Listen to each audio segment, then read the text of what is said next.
All right, we've got that crash westbound 40 blocking the center lane right before you get to downtown. It's also blocking the right shoulder. Apparently, several vehicles are involved.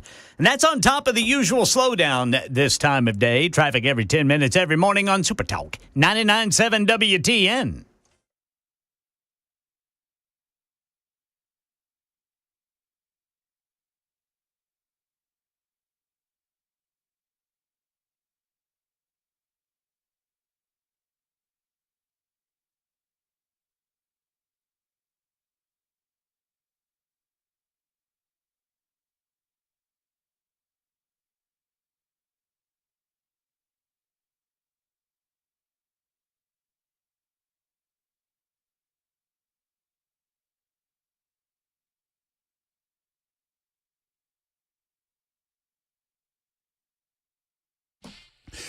Well, hello, boys and girls. Welcome in. It's just after 3 o'clock, 3:06 to be precise. My name is Matt Murphy, and this, in fact, is the Matt Murphy Radio Show, conveniently enough. Glad to have you with us. What a gorgeous day. I don't care what Ken Weaver says. It's beautiful outside, and I like the temperatures. You do not. I do. You don't like 45 degrees. I do, too. As long as I've got a puffy coat and I got my, look. Puffy coat. I got my puffy coat, hitting the microphone. As long as I got my puffy coat, I'm just fine. Thank you very much. Y'all know what today is? Thursday? It's Thursday. That's correct. That's a correct answer. You know what else today is? What's that? You go March 6th. That would be a correct March answer. 6th, yeah. It is episode 764. I bet you didn't know that. I did not. It is BRM number 2. We're not calling it BRC anymore. We're calling it BRM. It's Billy Ray Murphy. Billy Ray Murphy. Day number 2, as I've not done anything with my somebody sent me something that the mistake at the palace, it was something like that. I mean, it was like mistake on the lake, but it had a rhyme to it. But anyway, day number 2 of the aftermath of the haircut that was and wasn't. I feel like it's a matter of the haircut that was and the haircut that wasn't. The haircut that was went zoop zoop right on the sides. What I've told people today, because you know how many people have told me over the last 48 hours it doesn't look that bad? How many? They say it exactly that way, though, Chris. Yeah, doesn't look that bad. Oh, man, it doesn't look that bad, They say. Is that supposed to make you feel better? I think so. Okay. I think that's their intent, but I know what's behind that statement. Oh. And I've been telling people that my big problem with it all is that, before I had the locks for Trump going, hadn't cut my hair in a year, and you just see me walking down the hall, and there's a man who doesn't give a crap. There's a man who obviously has let himself go. Right. He does not care about his hair. Yeah. Now all of this looks intentional, and that bothers me. Yeah, I can see that. You're getting into your own head, Brother Murphy. I'm in there, kid. I'm all in there. It's a scary place. Everyone's like, oh, that's an interesting choice. Yeah, right. Oh, so no, it's the fact that the sides are nicely shorn indicate, he wants to. It's not that he just hasn't had time to get a haircut. Yeah. It's not that he's growing locks of love. It's not that he has some other thing going on. Oh, he wants to look like that. Either that or he had an emergency mid-haircut and had to walk away. That's what I need to tell people. Yeah. I had a telephone call, and I had to go do brain surgery. You see, I'm a doctor. One way or the other, it's BRM number 2. Billy Ray Murphy. Billy Ray Murphy number 2. It is Thursday, March 6th. But no, what I was going to tell you, it said it's National Oreo Day. That's fun. Ooh. Hey, give a horn. Give a horn for National Oreo. You got a horn over there? A little trumpet for Give me a little trumpet. National Oreo Day. That's what it is. Never been a big fan of Oreos. Really? Yeah. I mean, Not really. I don't go crazy over them. What about the double stuff? Well, the more filling, the better. Yes, sir. Ken, I would agree with you there. Although you can go too much. You know what I found? What's that? I found some freaking Reese's Oreos. What? Peanut butter Oreos. Well, which part is peanut butter? The filling? Yeah, the filling. The filling is peanut butter. Uh-huh. Then you've got the regular, dry cookie. Uh-huh. But then you've got it all covered in chocolate. Oh, wait a minute now. See, now we're talking. That sounds good. That's not even an Oreo. That's just a different type of cookie. Sounds better. It does kind of sound better. Yeah. I tried the Post Malone Oreos, and I was against it. I was absolutely against it because I don't, whatever. What are those? What? Garbage. The cookie has a different flavor, and the filling it's like the cream filling, but it's like flavored. It's not peanut butter. Like BO? It's like body odor. That's kind of what I assume he smells like. Right. Goodness. They were good. It was. It had the filling was more of is like the white filling, but it was more of a caramelly flavor. It was pretty good. You know, I mean, I had to admit, I did not want to like them. I ate one thinking I'm going to say that cookie tastes like Post Malone looks. Yeah. And then I ate it and I went, oh, that's not bad. That's pretty good. But I don't know. I mean, Oreos are, you know, there's a lot better cookie out there to me, personally. I like dipping them in milk. Yeah, see, you get that cookie part all I'm not a milk guy. kind of soppy with the milk. See, I think milk people like Oreos a lot more than non-milk people. Yeah, but see what does that say? If you have to dip your Oreo in milk, then that means the cookie itself really isn't that great, right? I mean, so I'm going to be in the middle on this one, and I'm not normally in the middle. I'm kind of, you know, if I have an Oreo in front of me, I'll eat it. I'm not going to turn it down. Yeah. But, you know, if I had to pick, like, so if you walk down the cookie aisle, I'm talking about pre-produced cookies. Yeah. Where are you going? I would go for a Chips Ahoy, probably. Chips Ahoy, that's good. Oh, but see, I like the ones with the peanut butter pieces in it. Yes. Mm-hmm. I think they have a Reese's as well, where it's got like chunks of Reese's peanut butter cup Is in it. Tate's a fair selection? Yeah. I mean, those are good it's a cookies. little bit of a More of niche. more of a niche brand, but Yeah. I love a Tate's those are nice good. and flat.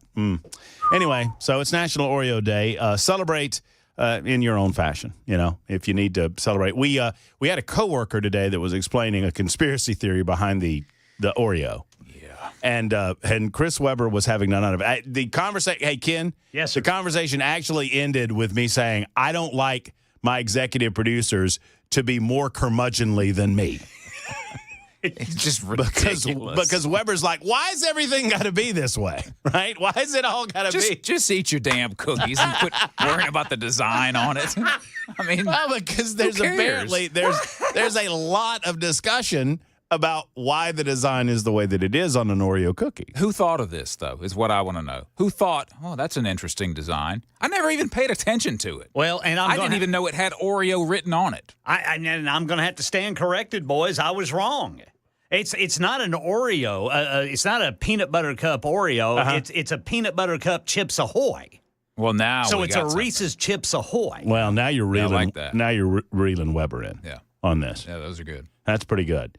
Now we have cookie selections in the Super Text line. Red Velvet cookie. Well, yeah, I mean, of course. yes, sir. Red Anything Velvet's just chocolate, though. Don't people know this? well, yeah, people know it, but it's a particular style. It's just dyed red. Tastes velvety. Well, but it's velvet.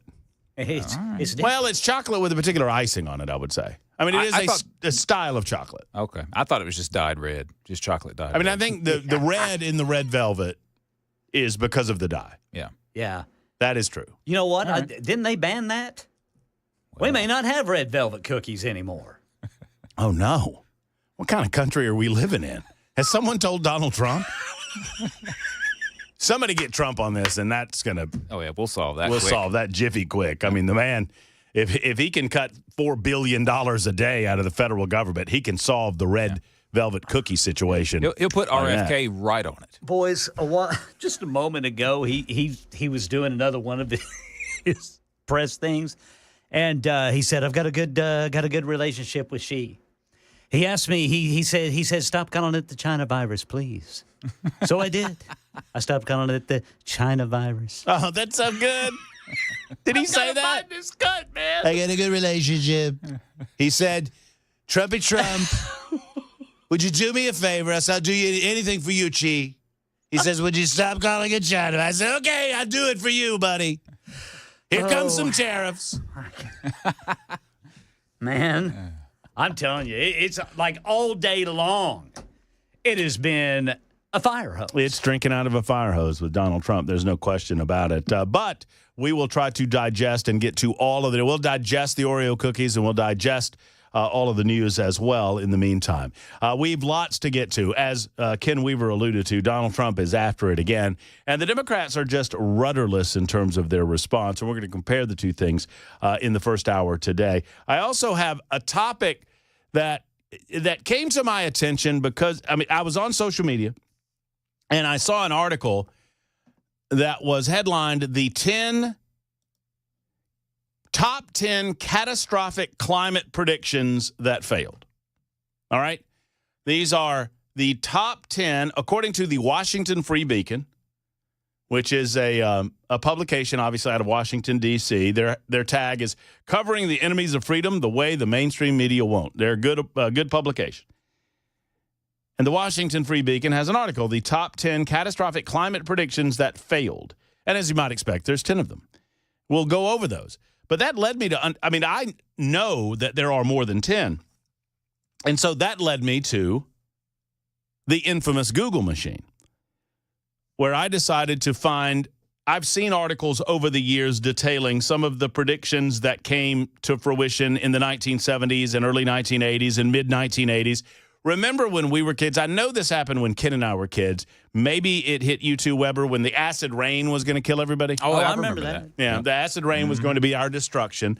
And, of course, we were not going to have Amazon rainforests, in a decade, right? We had destroyed the rainforest to the point that 70% of animal species would be destroyed along with them, and we would see, worldwide famine and destruction as a result of having no rainforest and having all of the acid rain. Well, none of these things happened, obviously. Of course, the hole in the ozone layer, that was a big deal back in the mid and late 1980s. Big-time deal. Don't burn us right up. What did we y'all might remember this. For some reason, I don't remember. What did we do as human beings to solve that? The hole in the atmosphere? Yeah, because, we were told at the time, if we don't do something, it's going to grow and it's going to burn us all up. I think they sent Steve Austin and Lindsey Wagner up there. Is that the Steve Austin? That's the $6 million band? Yes, sir. That's, yeah. We can make him better. He ran 60 miles an hour. Imagine that. $6 million wouldn't get you a pinky toe. Not a damn pinky toe nowadays. $6 million. That's kind of quaint. Oh. Did he ask for that, or did they just do that on their own? Didn't they just do that on their own? Yeah, he did it on his own because he was on their own because he was about to die. Yeah, he was an astronaut, right? Yeah, and had a nasty crash. Oh, okay. Broke every bone in his body. That's That's whenever the guy would come on and say, "We can rebuild him." 205. Would you fact check me? I thought it was 6. I thought it was 205. I thought it was either 205 or 208. Yeah, and most of them in your hands and feet. 206. I was right. Play it. Just play it. Right. Weber was right. Mark it down for once. What's weird is that the Cleveland Clinic says how many bones in the human body? Adults have between 206 and 213 bones. Oh, so maybe, 205 isn't right one way or the other. So maybe that's why I'm only 5'6". You're missing a couple bones. Missed out on some bones. Hey, I'm going to get my bones shaved later on in the year. How about that? While we're talking bones. That's right. I got confirmation. I told him that the cortisone shot did earlier today. Yeah. So they're gonna get the old goat's beard shaved down. I'm very excited about it. See if they can do something about that mullet while they're in there. Shave your head, too. You wake up and you're shaved. I'm going to tell you something. Dr. Hageman, he treated me differently today, and I think that's why. The haircut. I think it's the haircut. Yeah. Dayway's like, and you're on the radio, and we're talking about the radio station and all of that. And today he kind of gave me a look. Like, you're from the sticks. I was like, no, Doc, it's me. It's Matt. I didn't recognize you. I'm sorry. You look like a hillbilly. I figured, what did you get this shoulder injury? You get it kicked by a mule, did you? Doc, it's me. Help me. Anyway, all right, lots to get into. We'll get into the climate change deal in just a moment, but I'm going to start away from Donald Trump. I'm going to start with the Democrats. The Democrats are rudderless, and it's delicious to watch, but it will not last long or forever. Al Green was obviously censured on the floor of the House of Representatives today. 10 Democrats defected from the rest of the Democrat Party and voted in favor of said censure. There was a time in American history where this would not have been controversial and where every member of the House of Representatives would have stood up and said, you know what? Congressman Green, you took a step too far. You did it too much. You did it too long. We're not going to put up with it. You deserve to be censured. What does censure mean? Nothing. Absolutely nothing. But of course, only 10 Democrats came to the defense of the decorum of the House of Representatives. Only 10. Most Democrats supported and support Representative Al Green. One of the reasons that Democrats are rudderless with no leader or no leadership is because they are ruleless. They are governless. They don't believe the rules apply to them. They think they can do anything they want to do. And they have marginalized their base of support. Look, I understand. I don't mean to be insulting when I say this. It might come off that way. I understand why Democrats exist. Because some people just don't grow up. Some people, I was left when I was in college. I would have described myself as politically left in college. And then I grew up. And I became a libertarian. I never became a conservative. I'm not a conservative. I'm not a Republican. I'm a libertarian with a small L, meaning I don't belong to the Libertarian Party, but I do believe in their basic philosophy of government. Government serves best, that serves least, and only when necessary, only when absolutely necessary. Democrats don't grow up. And they believe in this idea that mama and daddy will take care of them, and they need not take care of themselves. And this, by extension, leads them to believe that everybody's good and everybody's kind and everybody's okay, and the rules apply to thee and not to me. So is it any surprise that people who have basic political ideology that comes from a place of childhood, they also act like children when they don't get their way, and they throw temper tantrums, and they stomp their feet, and they yell long enough and loud enough, hoping that it will all go away. Well, it will not all go away. And at some point, one thinks that maybe an adult will step up into the room. Who's that adult going to be? We'll talk about it in a moment. We'll take your telephone calls all afternoon long, as well as always, 615-737-9986. If you want to jump on the super text line, that's also the phone number to do that. The YouTube chat is up and available, and it's a rowdy bunch over there, let me tell you. Those people are crazy, and if you want to see them, YouTube, Facebook, Twitter, Twitch. More on that in a moment. 22 after the hour on Super Talk.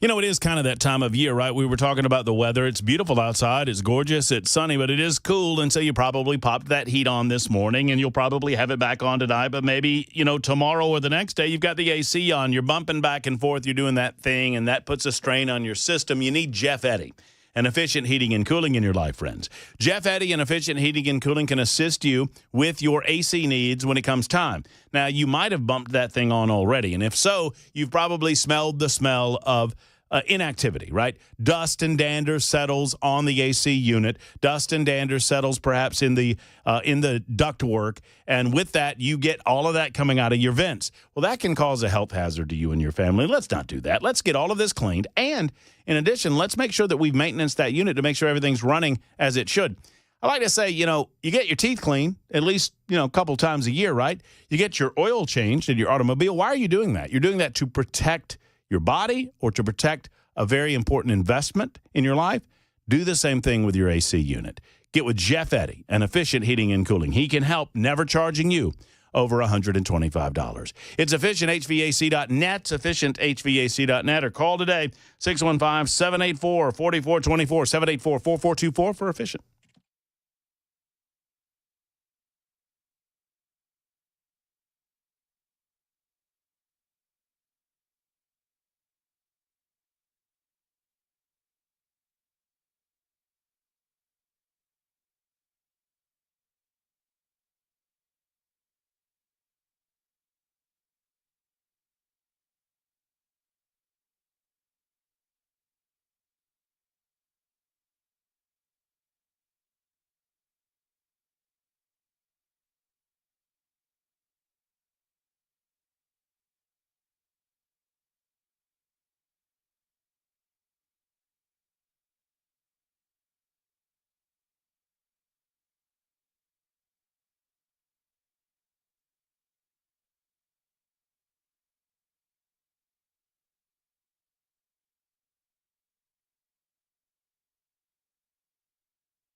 President Trump pausing tariffs on Mexico and Canada again. And hear what he says about China coming up at 3:30 on Super Talk 99.7 WTN. Trudeau, he spoke so nice. He's like, please, Trumpy Trump, don't do it to us. Don't tariff the syrup. I said, okay, Justina. You're the best governor Canada's ever had. That's a horrible Trump, but whatever. I do what I can. Well, it's close. And, you know who I'm doing. It's the same cadence. Yeah, that's right. What I've said about my impersonations, Ken, is that they're never any good, except for Mark Levin. I think I do a pretty good Mark Levin. But they're never any good, but you know who I'm doing. Yeah, exactly. You know who you're good doing. enough. Yeah. It's good. It's exactly right. It's good enough. I'm not going to Rich Little this It's thing. not that bad. Rich Little. Golly, I used to love Rich Little. I did too, man. Oh, man, it was a big night. I got to stay up late when Rich Little was on Johnny. Woo! Got to stay up late for Rich Little on Johnny because we knew he was going to do some Richard Nixon. Yes. Oh, yeah. He did a great W.C. Fields, too. Oh, you do a pretty good W.C. Fields. That's where I got it from, was Rich Little. Yeah. How are you today, by the way, Ken? I'm doing good. Okay, good. Oh, I thought you were going to do some W.C. That's Fields. right. Dadgummit. I'm going to beat myself up over that. I missed my opportunity. I was just tossing one up to you, and I got nothing in return. By the way, speaking of things that we do on a daily basis, you can find us on the radio, obviously, 100,000 watt FM. You can also find us on a variety of apps. Any app that you stream music or information or news or whatever, you can stream us. Type in Supertalk 99.7 WTN. You can download our own app, or you can watch on Supertalk TV, YouTube, Facebook, Twitter, Twitch. Do me a favor and like and subscribe us. Ken Weaver has the chart there. Ken, what is the rate card on liking and subscribing us on the YouTubes? Oh, yes. Absolutely nothing. There we go. Absolutely. WC says absolutely nothing. And in your honor, Ken, I wore a Flowerty summertime Hawaiian shirt for the show today. Hawaiian. Mm-hmm. Hawaiian shirts. My grandmother-in-law used to say that, man. I loved her. God rest her soul. What you wearing over there, boy? You got one of them Hawaiian shirts. Hawaii. Well, I did just for you. I thought I'd wear this for Ken, make him feel a little warmer in the newsroom. I appreciate it, Brother Murphy. That's my pleasure. Gavin Newsom coming up in just a moment. We'll talk Al Green, who's the leader of the Democrats. Gavin is obviously vying for 2028. So here's what they do. They swing to the extreme left and they placate the 3% of their supporters, which is what they're doing on this transgender issue. And now he's got to swing it back. So he says all this crap in 2025. So in 2027, when he's running for president, he can claim, I've already talked about that. I did that 2 years ago. And he'll hide from the more ardent supporters of transgenderism within his own party. That's the play. I'll tell you all about it in a moment. Take your calls. It is 3:30 on Supertalk 99.7 WTN.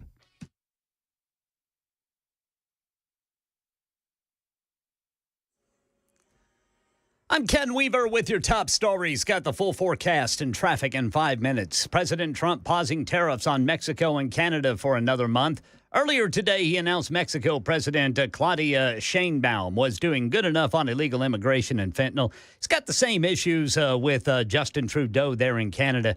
Trump didn't pause tariffs on China, but he told reporters he has a good relationship with their communist president, Xi. I have a great relationship with President Xi. But you've spoken to him. It was hurt because of COVID. Thank you, Mr. That's why I don't call it the China virus anymore. He said, please don't call it the China virus. But to be clear, you've spoken to him since January 17th? I don't want to say that, but I have spoken to him. Thank you, Mr. And President. I speak to him a lot. President Trump's Mideast envoy Steve Witkoff says he will be meeting with high-level Ukrainian officials next week in Saudi Arabia to work on a framework for peace and a ceasefire with Russia. As for Hamas and President Trump's threat, if they don't release all hostages and dead bodies of the people they murdered, there's going to be some action taken. It could be jointly with the Israelis. It's unclear right now, but I think Hamas has an opportunity to act reasonably, to do what's right, and then to walk out. Democrats helped censure Texas Democratic Congressman Al Green today for disrupting President Trump's speech to Congress the other night. 10 of them voted with all Republicans, but 12 other Democrats huddled around Green today and started singing. So after he was censured, that's when they started singing and disrupting the proceedings. And now Tennessee Congressman Andy Ogle says those 12 Democrats may lose their House committee roles. That's the latest news. Traffic and weather next. I'm Ken Weaver, WTN News.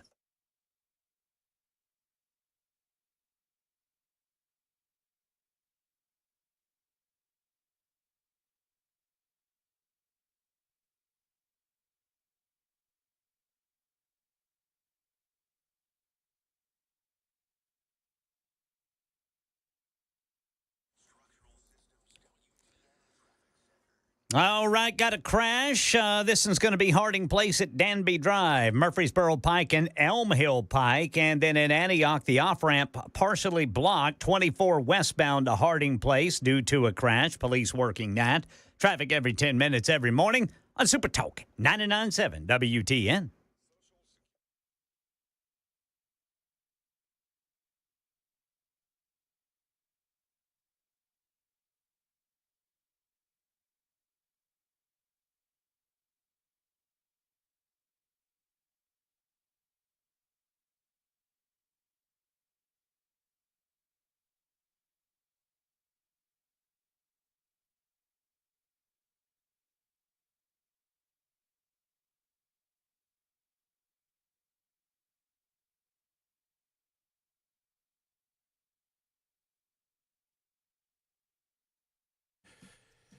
So USS stands for United Structural Systems. What does that mean for you and your home and your family? Well, it obviously means they're going to take care of the foundation that really is the bedrock of everything that you do in your home, right? In your house is your refuge. Your house is the place of safety for you, and so you depend that it is safe underneath you. If you've noticed some of the issues that can affect us in Tennessee, Middle Tennessee, foundation issues can come in the form of walls bowing or doors or windows sticking, drywall separating, the traditional stair-step crack in masonry mortar joints. If any of these things are happening, it's time to get checked with USS. USS can also help with waterproofing issues in your home. You know, oftentimes these things go hand in hand, waterproofing and foundation issues. USS handles both, plus concrete leveling as well. They guarantee their best at USS. They've been doing it since 1994. They are the best in the business in Middle Tennessee, and they have almost 30,000, count them, 30,000 testimonials to prove it. If you need peace of mind, you need USS. Call 615-488-7855, 488-7855, or USSTN.com.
Shake a stick at that thing. Man, oh, man. That's good stuff. I liked him back in the day. Yes, sir. Before he got into politics. And grew his hair long. Grew his hair out. Oh, yeah, Congressman Al Green making waves and getting censured. You know what censure means? Nothing. Yeah, it's the same thing that it costs to like and subscribe to YouTube.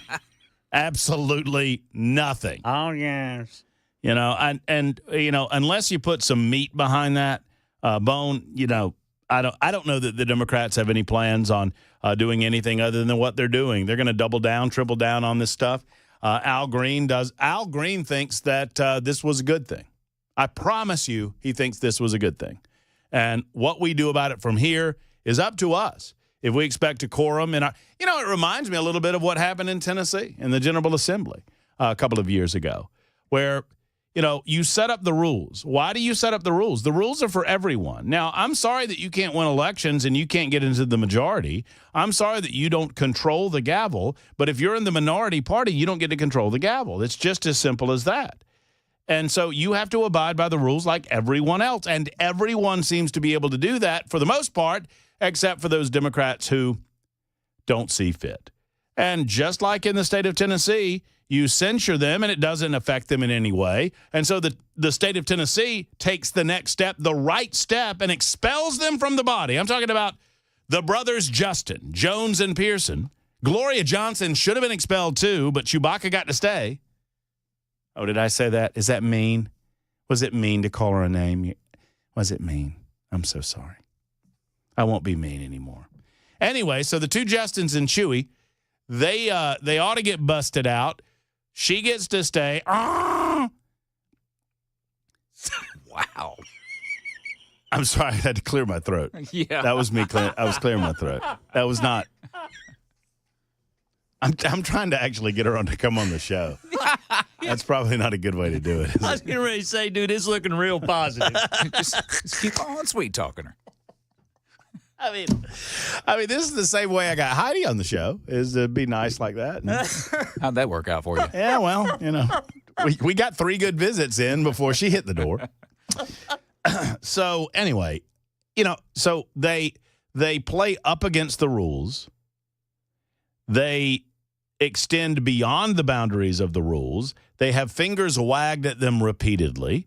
They intentionally break the rules and violate the rules in such a way where they know that they will have to have harsher penalties against them. And when those harsher penalties come, they start screaming to anyone who will listen, this isn't what democracy looks like, and these are Nazis, and they don't believe in freedom of speech.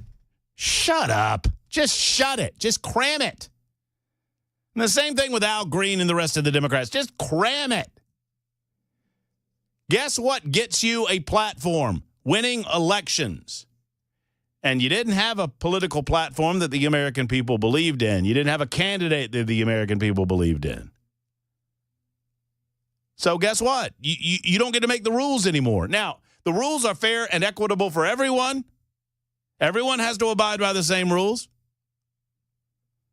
You chose to violate them, and so you get censured. And what does it mean? It means nothing. In the meantime, Jeff wants to talk Oreos, and I think it's a much better conversation. Hello, Jeff. How you doing? I'm great, Jeff. I hope you are. Good. I just want to say, I don't know if you knew this or not, but last Saturday there was an Oreo festival in Hot Springs, Murfreesboro. You know that? There's an Oreo festival? Last Saturday, the first. Oh. Had it. Well, dadgummit, Jeff, why didn't you call us last week? Well, it was National Oreo Day before that. But what I was going to tell you is they had different things, deep fried Oreos and other things. One of the things they had was Oreo lasagna.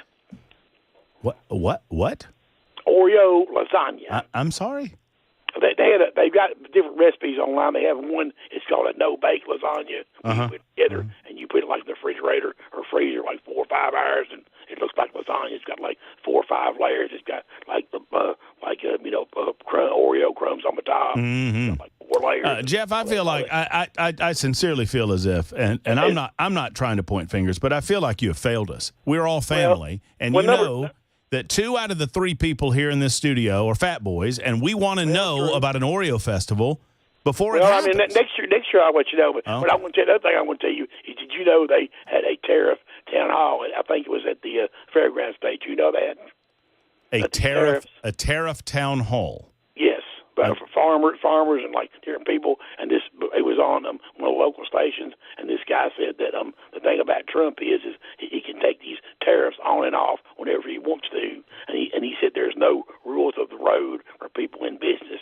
So like now he said wait until April the 2nd. He keeps delaying. I don't know if I'm gonna put a tariff on or not. I don't know. Well, look at. I mean, look. So that's the thing. I understand. The people in business in the United States of America that depend on certain foreign goods. Jeff, thank you for the call. Thank you for the reminder. A week too late that there is apparently. I'm going to go ahead and blame Weaver, too, because he's from that part of the world. I mean, my goodness gracious. There's an Oreo festival, and we missed it? I made one of those Oreo lasagnas. What? I did. What is it? Is it just like a pan? You just slap a bunch of cake mix and butter and Oreo and sweet cream. Where does the tomato sauce come in? No tomato sauce. Oh. It's just pudding. a big That's old good. sweet cookie lasagna. I think I've had one of these. I think E made one of these years ago, and it's Oh, I bet you she nailed that. it's like it's pudding, and it's cookies and crumbs and pudding and more Cool Whip, pudding and probably. Cool Whip and chocolate and. Yeah, I could get on board with some of that. Hey, Erica. War Eagle. Hey, it's fun living in a city where you get the SEC basketball tournament. I had 2 separate calls yesterday from buddies. One's a Florida fan, and the other is an Auburn fan. Want to know, hey, y'all got tickets to that SEC basketball tournament? And I said, I don't know what you're talking about. I'm a Georgia Bulldog. I think we play on Wednesday and then we go home. Isn't that the way that it's going to work? Probably, Yeah, that's what That'll be Oklahoma. Are y'all in? Well, yeah, we're in the SEC tournament. I mean, I think everybody's in that, right? Yeah, everybody think gets so. to play in that. Well, We'll probably have to go up against Auburn. the one and They'll done. do us like they did the last time, dunking on it and then turning around and laughing at us. Auburn's good. They lost to A&M the other night. But. Yeah, A&M, they're tricky. Yeah. They're squirrely. I mean, the SEC, when did we get good in basketball? The SEC could have like 10 or 11 teams. Why did no one, Weber, why did no one send to Georgia the note that the SEC was getting good in basketball? They're too worried about football. Giddy up. That's right. The real sport. The manly sport. Yep. Not all that squeaking. I can't get into it. Too much squeaking. It's all this. Stop with the squeaking. Can you not develop a shoe that doesn't squeak like that? I can probably watch if you did that. Andrea says dirt cake. And I guess that's what it's called. Sure. Yeah, dirt cake. And a lot of people, Mark wants to know what happened to the nicer, gentler Matt Murphy. This is actually it. This is it. As nice as it gets. Chewbacca caused me to spit my coffee all over my windshield and almost wrecked. Oh, well, that's nice. Thank you. Imagine her Chewbacca sound when she has to take the stairs. Come on now. Y'all don't. No need to be mean. And then what I got called an a-hole because another person said they spit their water on their car. So there you go. I don't know. Michael's on the road before we get into Gavin Newsom. Michael, what is happening with you? Hey, what they did for the ozone is they dropped R12 out of automobiles, and they also had aerosol cans that had fluorocarbons in them that they had to drop. It was going to kill everything. Yeah. It didn't end up being nothing. And China still makes R12, and they let it in the atmosphere all the time. My grandpa, I remember my grandfather was a mechanic, and he had access to R12 pretty late into the game, and he stockpiled that stuff, man. Oh, yeah, it was gold. He had like cases and cases of it. People were calling him, up I guess, 2010, 2011. He's in his 80s. Cecil, you still got any of that R12? I don't know, maybe a can or two. Come on over. He had the equipment to put it in too. Yeah.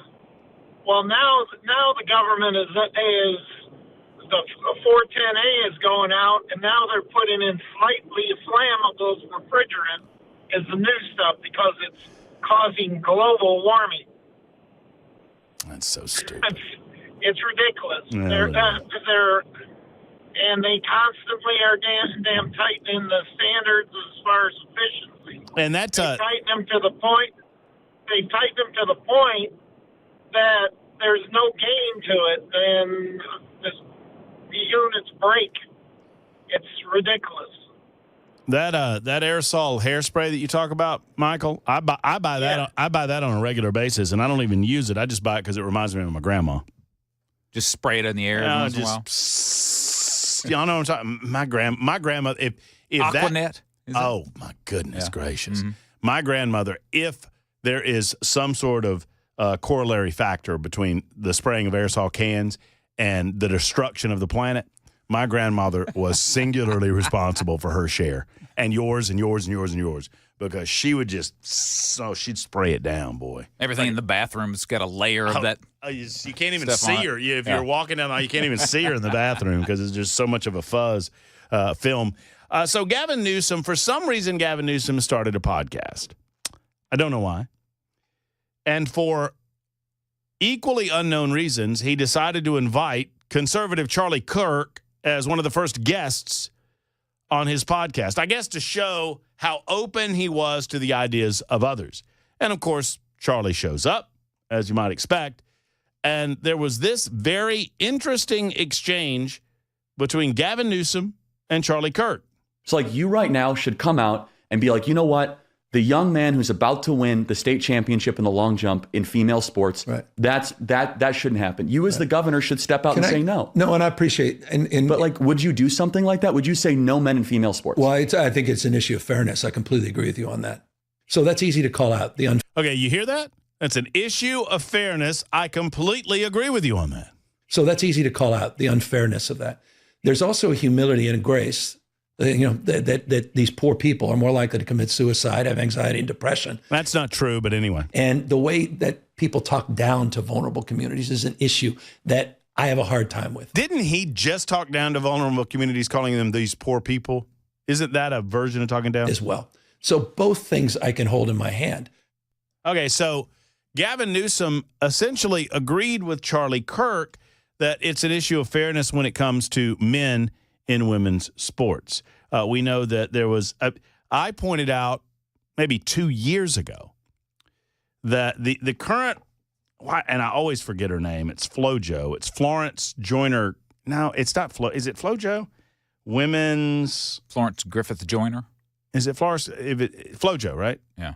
Is it a women's 100 meter record holder? Yeah. Women's 100 meter record is, yes, Florence Griffith Joyner. Thank you, Chris Webber. 1988. It's one of the oldest track and field records still in existence. Women's 100 meters world record was set in 1988 by Florence Griffith Joyner at 10.49 seconds. As of 2 years ago, when I first observed this, I looked up the top speeds in American high school athletics. Men's 100 meters. 79 young men beat 10.49 seconds. 79. That was 2 years ago. To demonstrate to you that there are differences between males and females when it comes to athletic ability. That is not to say that women are not worthy of athletic competition. It is not to say that women are less than. They are certainly not. It is not to say that women can't do many, many, many, many, many things better than men. They certainly can. But when it comes to certain athletic endeavors, obviously the best men in the world are going to be able to beat the best women in the world. I'm glad to see that Gavin Newsom is coming around to this idea.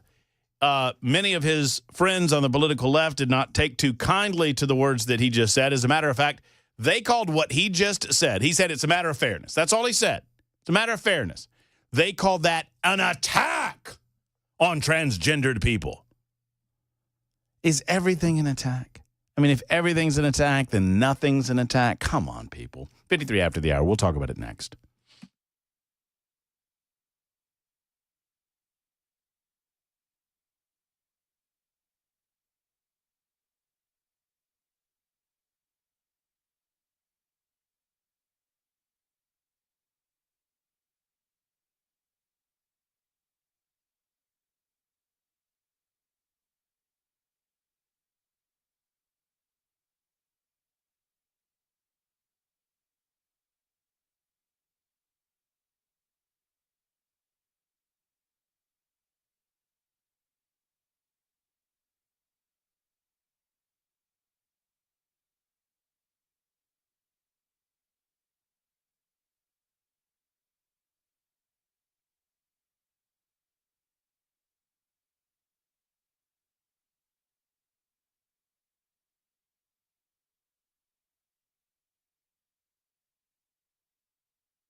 A shooting last night in Nashville has a newcomer to town rethinking moving his family here. Got to hear what he says coming up at 4 on Super Talk 99.7 WTN.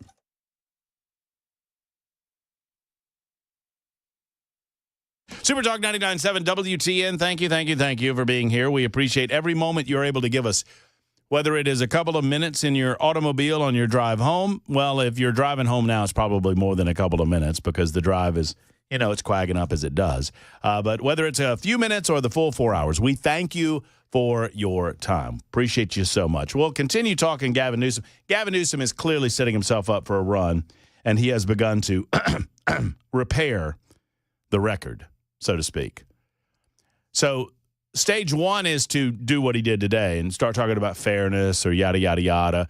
Stage two is to say it a little more, not forcefully, but a little more clearly. And then stage three is to not talk about it. I'm serious. This is what they do. Then they won't talk about it for a year, and then he'll say that that's where he always was. That's what he'll do.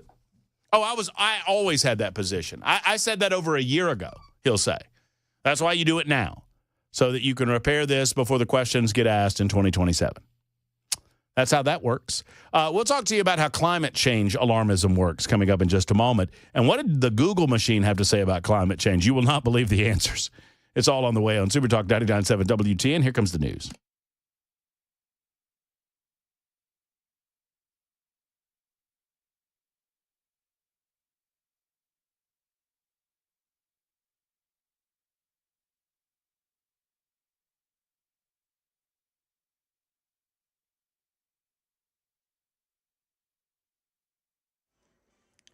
Four o'clock on the dot. I'm Ken Weaver with your top stories. We've got the full forecast and traffic coming up in 5 minutes.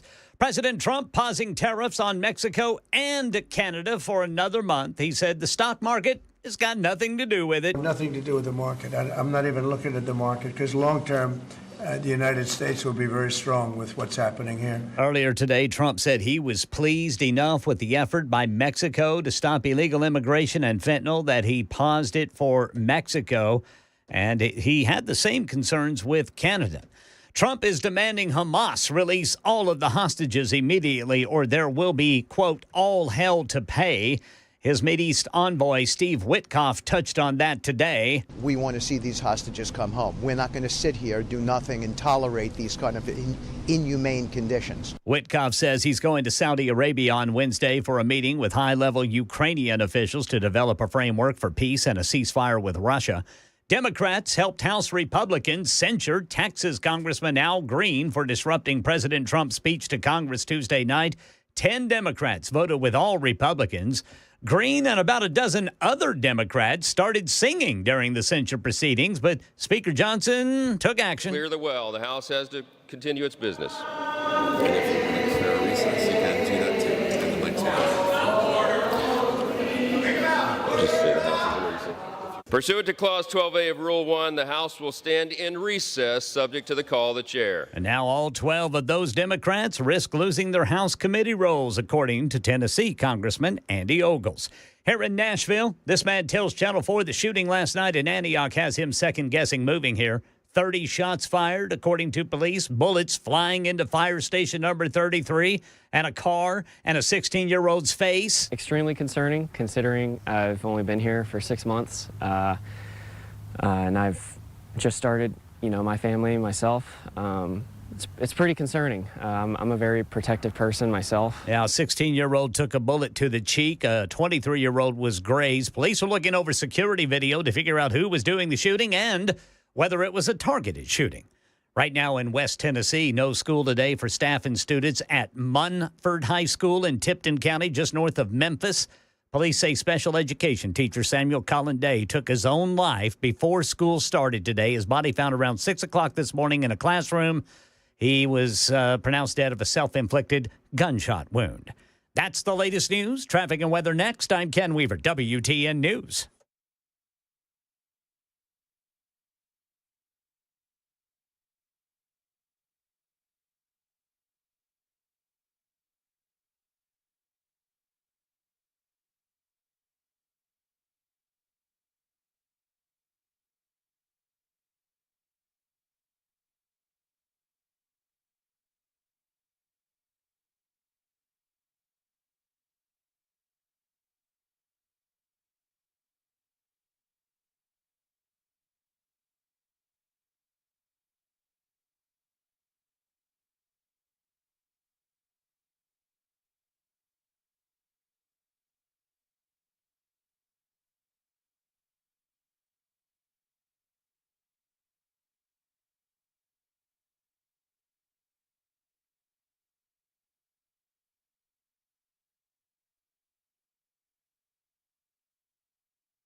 Got an injury crash reported by the Highway Patrol, 24 westbound before Springfield, Ashland City, Highway 49, exit 24. 24 westbound off-ramp to Harding Place, partially blocked by a crash. Police working that. Traffic every 10 minutes every morning on Super Talk 99.7 WTN.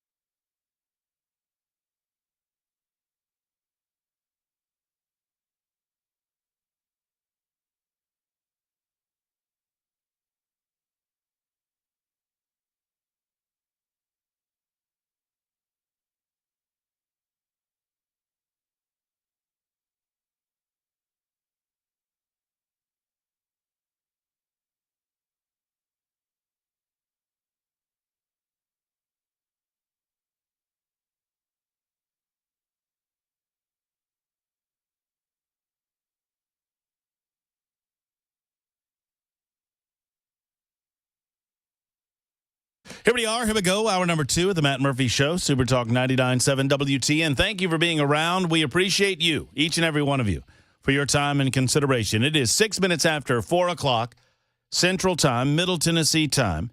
Our telephone numbers are as follows: 615-737-9986, 615-737-9986. If you'd like to be a part of the show, you may do so by dialing up those numbers. You can also hit us up on the Super Text line. You can also hit us up on a variety of different streaming platforms. I pull up the YouTubes when I'm here in the studio. What was that? Oh, dear. Well, how did that happen? I don't know where that came from. Sorry about that, Billy. Matt. Let me give you one of these. Ready? Oh, gosh, now I'm all dizzy. That's Billy Ray Murphy. Billy Ray Murphy coming at you. We're slinging the hits this afternoon on the Super Talk. Yeah. You happy? You happy? You pleased with yourself? Yeah, a little bit. Yeah. That's pretty good. That's pretty good. Oh, you had a little record scratch right at the end there, too. Yeah. That's nice. That's great. That's good. I like that. Enjoy that because by Monday, I don't think you're going to be able to get it anymore. I know. I don't know what I'm going to do yet. Yes, you can on the YouTubes. You can check out the Billy Ray Murphy stylings of the hair by dialing us up on YouTube, Facebook, Twitter, Twitch. And there's also the YouTube chat going on, which is just I call them the YouTube crazies.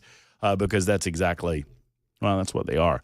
The YouTube crazies are saying it's a beautiful day here on top of the mountain in the great patriot town of Hamster, Tennessee. Hamster, Tennessee. Hamster. Let's look where that's at. That's what I'm doing too, kid. Hamster, Tennessee. Where's Hamster? Let's see here. I don't see I any. think that may have been a spelling error. There's not even a map popping up for it. Where is? That is Area 931 is pulling our leg, I think. Because I don't see a Hamster, Tennessee. I see well, that's probably a hotel. Hampton Inn. Right there by the Laurel Fork River Cafe. While I'm over here, look, Cats Don't Bark says, I wonder if Murphy can twerk. Let's not find out. Yeah, all I've got's a Hampton, Tennessee, just east of Johnson City. You know, Area 931 is maybe talking about. Apparently, Chris Hand was talking about a hamster fight this morning or something along those lines. Hamster fight. Yeah, I don't know. I think the other show. Mandis did this to begin with because everybody wants the most likes and subscribes on the YouTubes, right? Yeah. And so Mandis, in order to encourage likes and subscribes on the YouTubes, started his daily Dan poll. Oh, yeah. Which, that's all I'll say about that. I think it was a poorly named thing that they're doing on Nashville's morning news. So he has his daily Dan poll. Well, now, Hand is coming in on it, and now Hand is doing a poll as well. And apparently Hand was asking if dog fighting is worse than hamster fighting. I mean, isn't that kind of obvious? I think that's his, that's I love Han to death, but that's kind of a version of birds aren't real for Chris. You know what I mean? A little bit. Yeah. I think he's trolling the trolls. He's trolling him. He's trolling the trolls, which is fine. That's all good, and I love Brother Chris Hand. So, and I think the hamster thing was an off take on that, and I didn't catch it right at the beginning. All right, so it's maybe it's Hampshire, Tennessee. Let's look at that. Hampshire, no P. Hampshire, no, there's a P. Hampshire. Hampshire. I think we might. That's outside of Columbia. Yeah, Hampshire. unincorporated. Yeah. It's an unincorporated community in Murray County. There you go. Maybe that's what we're talking about. That sounds like my kind of joint. I got their especially own with this pike. area. It's got Hampshire pike runs right through it. Well, there you go. I guess down there, the locals just call it hamster. All right. That's probably what happened. Sure. Yeah. Hamster. Where you live, Hamster? Down below the Walmart? Oh, I always loved that when I was a kid. When people would say, where are you at? Where are you staying at over there? Oh, we're down there below the Kmart. You're underneath the Kmart? What? I didn't get it. So we explored the Gavin Newsom talk. Gavin Newsom has begun running for president of the United States. Some of you are suggesting that he was actually taking up for transgenderism. I don't think that's what he was doing, guys. And I'll play it for you one more time. This is Gavin on his little podcast. He invited Charlie Kirk. Gavin was soft pedaling his way out of the transgender issue. This is not even an 80-20 issue in America. It is a 90-10 issue, the issue of men, biological males, playing in female athletic endeavors. It is a 90-10 issue, if that. And the Democrats, I was talking to Han before he left today about this issue. The Democrats are completely losing their way, marginalizing middle America by going along with what represents maybe 3% of their base. I don't believe. So if you subdivide this out, and if you tell me that from a political perspective, let's just work the math for a second. From a political perspective, 45% of Americans are more conservative or libertarian, 45% of Americans are leftist, and 10% of Americans don't know their political butts from a hole in the ground. Of the 45% that I would say are Democrats or leftists or socialists or whatever, how many of those people believe that men, biological men, should be allowed to compete against biological women in all women's sports? And they like to make excuses for this. They like, oh, well, this is not really happening, Matt. It's not, there's probably a handful across America. Stop with this. It's not a real thing. Isn't it? We saw this sad example at the not State of the Union address the other night with a volleyball player who got her head smashed in because a biological male did it. You hear, Riley Gaines right here in our own backyard. We've had Riley on the show on numerous occasions talking about that fella, Mr. Thomas, who whipped her in swimming. No offense to Riley. She did a great job. You hear about these stories of biological males on the track and field team, biological males on the swimming team, biological males on the lacrosse team, whatever it might be. And the most recent example, a biological male entered the long jump competition in California and just destroyed the women. Now, once again, no one is suggesting that women are lesser than. Women are different than men. That's all. And women have tremendous advantage. Guess what men will never be able to do better than women? Have a baby. That's right. Our differences make us stronger as a species, obviously. And the idea that the political left, the radical left, the minute portion of the radical left insist that we subdivide and everything's equal and everybody's the same and men and women aren't different and the genders are fluid. It's just nonsense, and most people recognize it's nonsense.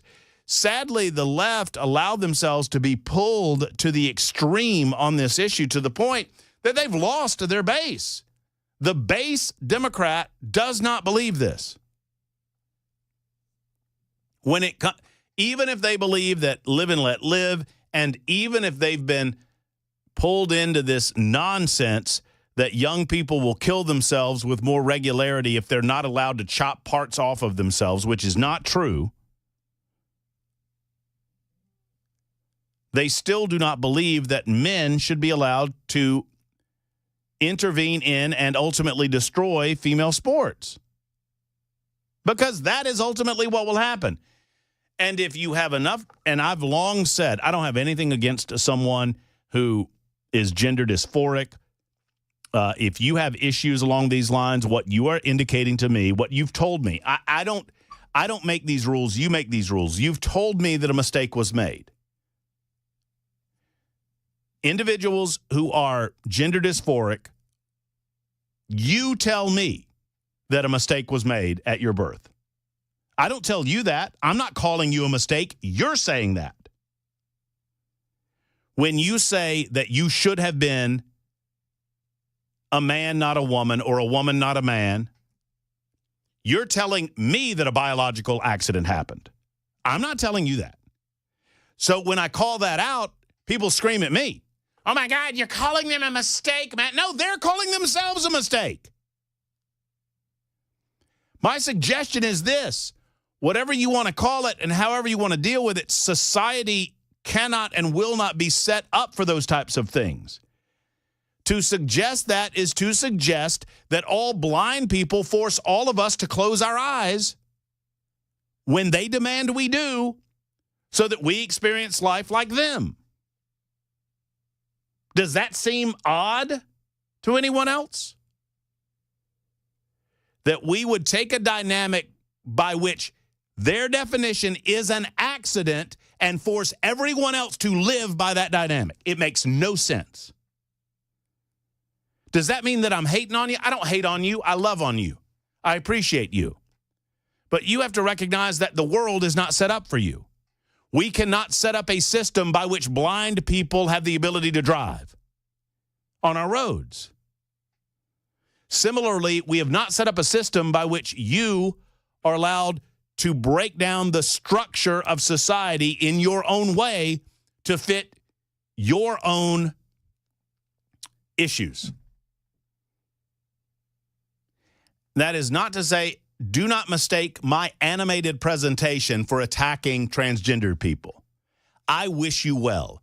I wish you mental comfort. I really do.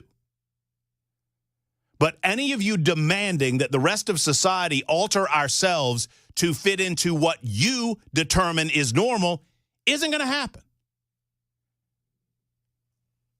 And oh, by the way, you're doing so at the sacrifice of everyone else's basic rights. Because if I have a young girl, she ought to have the ability to perform on the volleyball team or on the swimming team or on the golf team without interference from the men, the biological men who have natural biological advantage. That doesn't mean that I'm not sensitive to your issue. You can be both. What your side is to suggest is that all of these little girls can go to hell with their aspirations and their dreams because your kid has decided that he likes to wear dresses. And that's not the way we're going to set society up. And Gavin Newsom has realized that if you play to the minuscule portion of your political base that believes in these types of things, you're playing to 5% of 45% of the American population is what you're playing to. You are playing to 5% of 45% of the American population. You're playing to 2.5%, 3% of the American people. And you're not winning elections that way. So good luck with that, Gavin. And good luck with repairing your extreme leftism that you had to present in California in order to get elected in the state of California as the governor. You had to roll to the extreme left, and now you recognize that there is no leader. There is no captain at the ship for the Democrats. And you look at that as a potential political advantage for you in 2028. And I don't blame you for that. Gavin Newsom, look at him. Good-looking fella. nice coif of hair. Seems comfortable in his own skin, willing to fight back when the fight is worthy. I mean, this is a worthy adversary, but you have to repair those extreme viewpoints before you take on the likes of a J.D. Vance. Good luck with that, buddy. And you're not combating with me. We'll do that in 2027. Right now, you're fighting with your own. You've got to fight and claw through what you created, the structure of identity politics that you created. You see, when you build your political platform on identity politics and those identity groups start fighting amongst themselves, so when you have the soccer moms that are predisposed to vote for you as a Democrat, and you tell those soccer moms that their precious little angel who wants to play on the volleyball team or on the softball team has to take on a 6'2" dude that's pretending to be a chick, you lose the soccer mom. So when you lose the soccer mom, the structure starts to crumble. That's the problem with identity politics. Eventually, you run out of oppressors, and the victims begin becoming oppressors. In a moment, we're going to shift gears to climate change. I was amazed when I typed a few things into Google as to what the answers were for me. Now, I should not be amazed because I kind of know the way Google does their thing. You can get in here too, 615-737-9986. It's Matt Murphy and the Matt Murphy Show on Super Talk.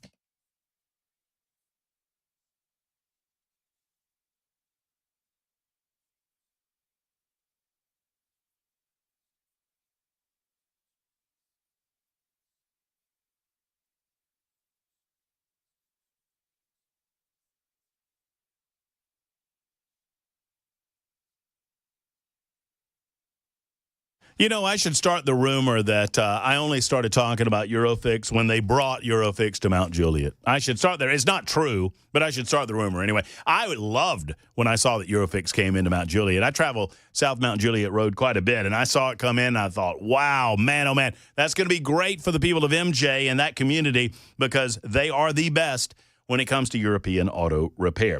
Eurofix has been a Middle Tennessee fixture for now 26 years. It all started in a barn in the backyard of Aaron Stokes' single-wide trailer. They've now grown to 5 locations. Why? Because they are the best when it comes to fixing your European car.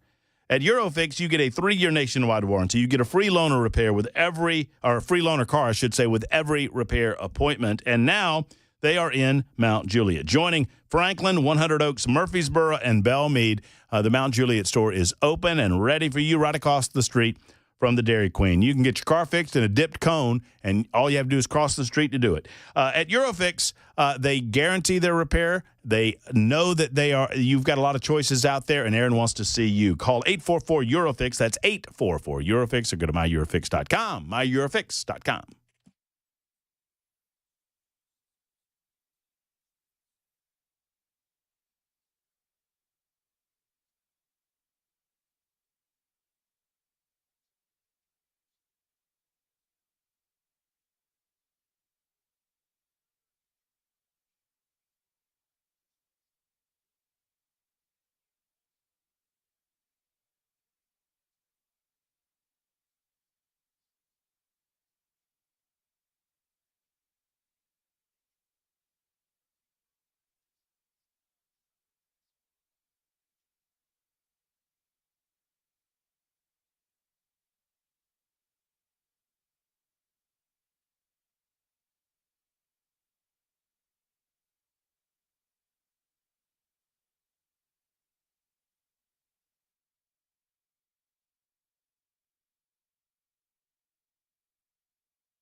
Tariffs on Mexico and Canada paused again, and wait until you hear how many shots were fired in the middle of a busy Antioch intersection last night. That's coming up at 4:30 on Super Talk 99.7 WTN. Ken Weaver, your reputation precedes you when I tell you this. Okay. 9901 on the Super Text line wants you specifically to know that there is a crash on I-24 westbound. No. Mile marker 25-ish. Goodness. According to this report, all lanes closed, backed up for more than 10 miles. And I was looking on my... Ooh, yeah, there it is. Injury crash, 24 westbound Springfield, Ashland City. Mm-hmm. Yeah, so y'all be careful out there if you're going that way. Just beyond, just north of like Jolton Heights. That is area. A big old long backup. Long batch of red. That is backed up from Pleasant View all the way beyond Jolton Heights. Mm-hmm.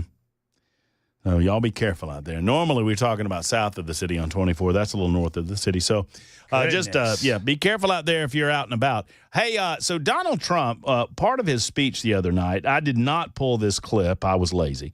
But part of his speech the other night involved talking about some of these issues that DOJ has discovered that are more egregious in their nature in terms of, just a complete waste of money. And Donald Trump mentioned that we have over $8 million being spent on transgender mice.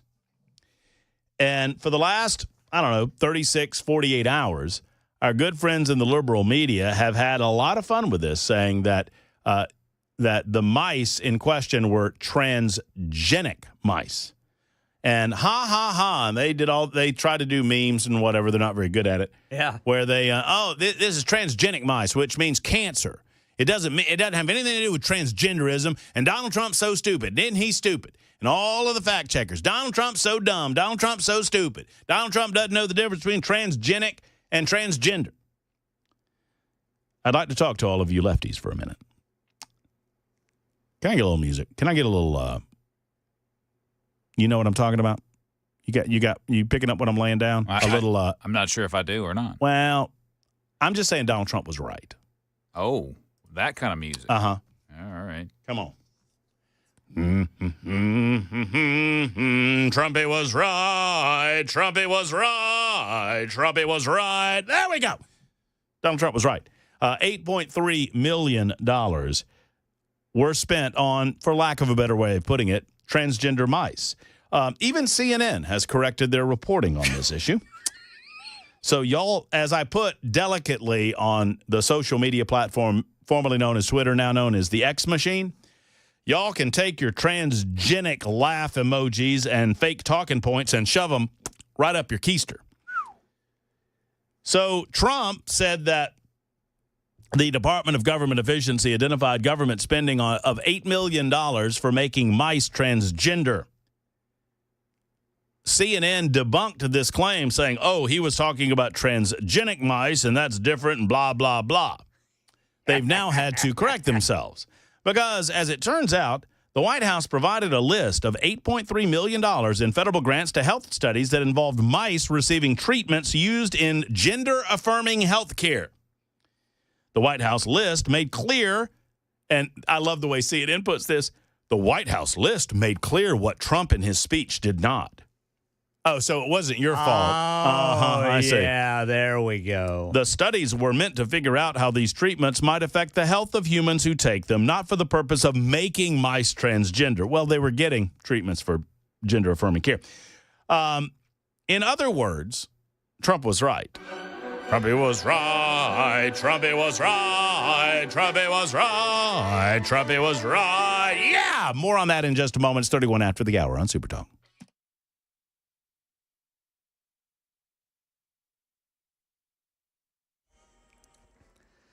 I'm Ken Weaver with your top stories. Got the full forecast and traffic in 5 minutes. But in case you haven't heard, westbound 24 is closed in Jolton because of a crash. So we'll get you an update on that in 5 minutes. Need to tell you that right now, though, because that's a big deal. President Trump says Mexico President Sheinbaum is working good enough on illegal border crossings and stopping fentanyl for now. So he's pausing tariffs on Mexico until April 2nd. He's also pausing tariffs on Canada, too. And when asked today in the Oval Office if the U.S. was planning joint military strikes with Israel if Hamas doesn't release all of the hostages immediately as he is demanding, the president said, "You are going to find out." I had the honor of spending a lot of time yesterday with quite a few of the people that we got out, and I can't believe how badly treated they were. Meanwhile, Trump's Mideast envoy, Steve Witkoff, goes to Saudi Arabia on Wednesday to meet with Ukrainian officials to develop a framework for peace and a ceasefire with Russia. Trump praising Elon Musk today, but says he only wants to fire people who are not doing a good job. I want the cabinet members to keep good people.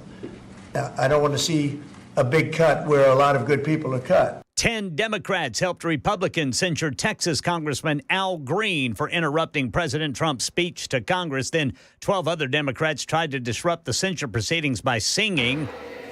Tennessee Congressman Andy Ogle says those Democrats who were singing could be stripped of committee roles. And here in Nashville, Channel 4's Brendan Tierney says police are looking at security video to determine if a shooting in Antioch last night was targeted. More than 30 shots were fired here in the middle of Murfreesboro Pike last night. 2 people were hurt, and bullets even went flying into the middle of this fire station. Metro Police say detectives are trying to figure out what led up to the shooting, but it does not appear to be road rage. A 16-year-old was shot in the cheek, and a 24-year-old was grazed by a bullet. Officers say another random car was also shot. You can see the shattered glass detectives were looking at on the fire station last night. Firefighters were out on a call, but the medics were there and their ambulance was hit. That's the latest news. Traffic and weather next. I'm Ken Weaver, WTN News.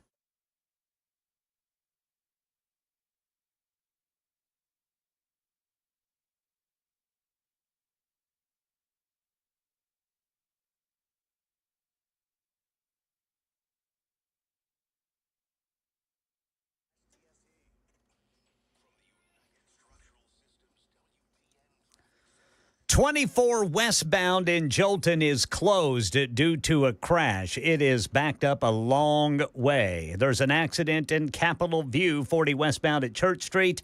And then Sylvan Park, a crash, 40 westbound after White Bridge Pike and Briley Parkway. Traffic every 10 minutes every morning on Super Talk 99.7 WTN.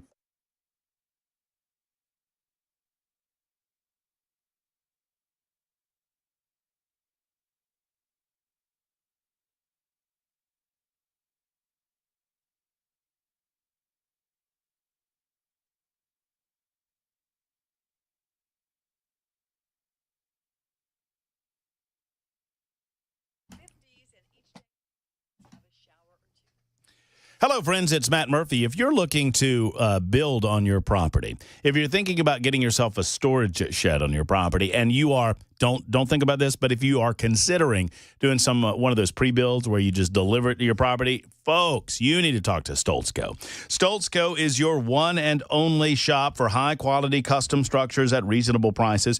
They can build any size imaginable. They can build any type imaginable. They customize these structures on-site for you.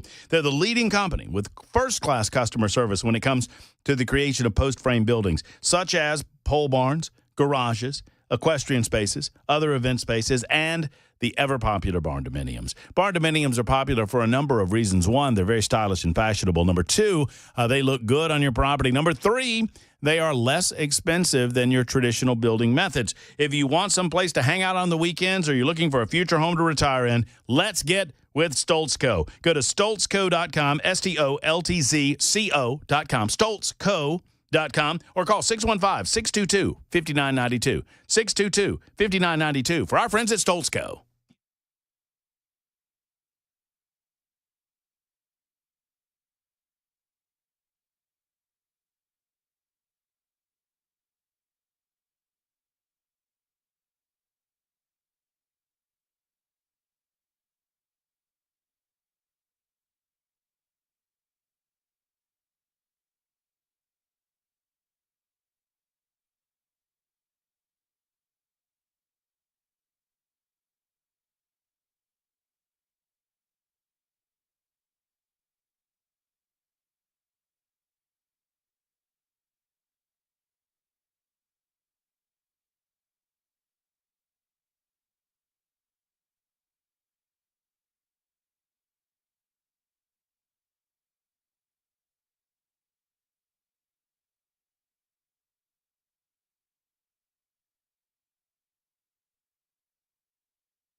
Oh, yeah, indeed. Super Talk 99.7 WTN. Pleased to be with you. Thank you for being with us.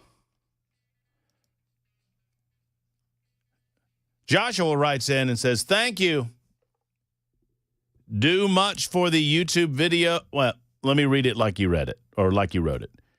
Thank you. Do much for the YouTube video. I am so sick of dumb commercial. Oh, I heart block your newscast. Sorry about the caps. I'm excited to be watching you on YouTube.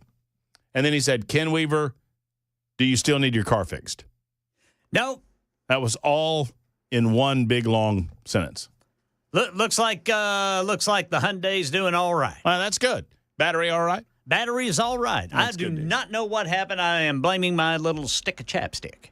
Oh, a little tube of chapstick. I think hit my the alert button. Which, you know, the one that makes the horn go off in case you're getting accosted or something. Right.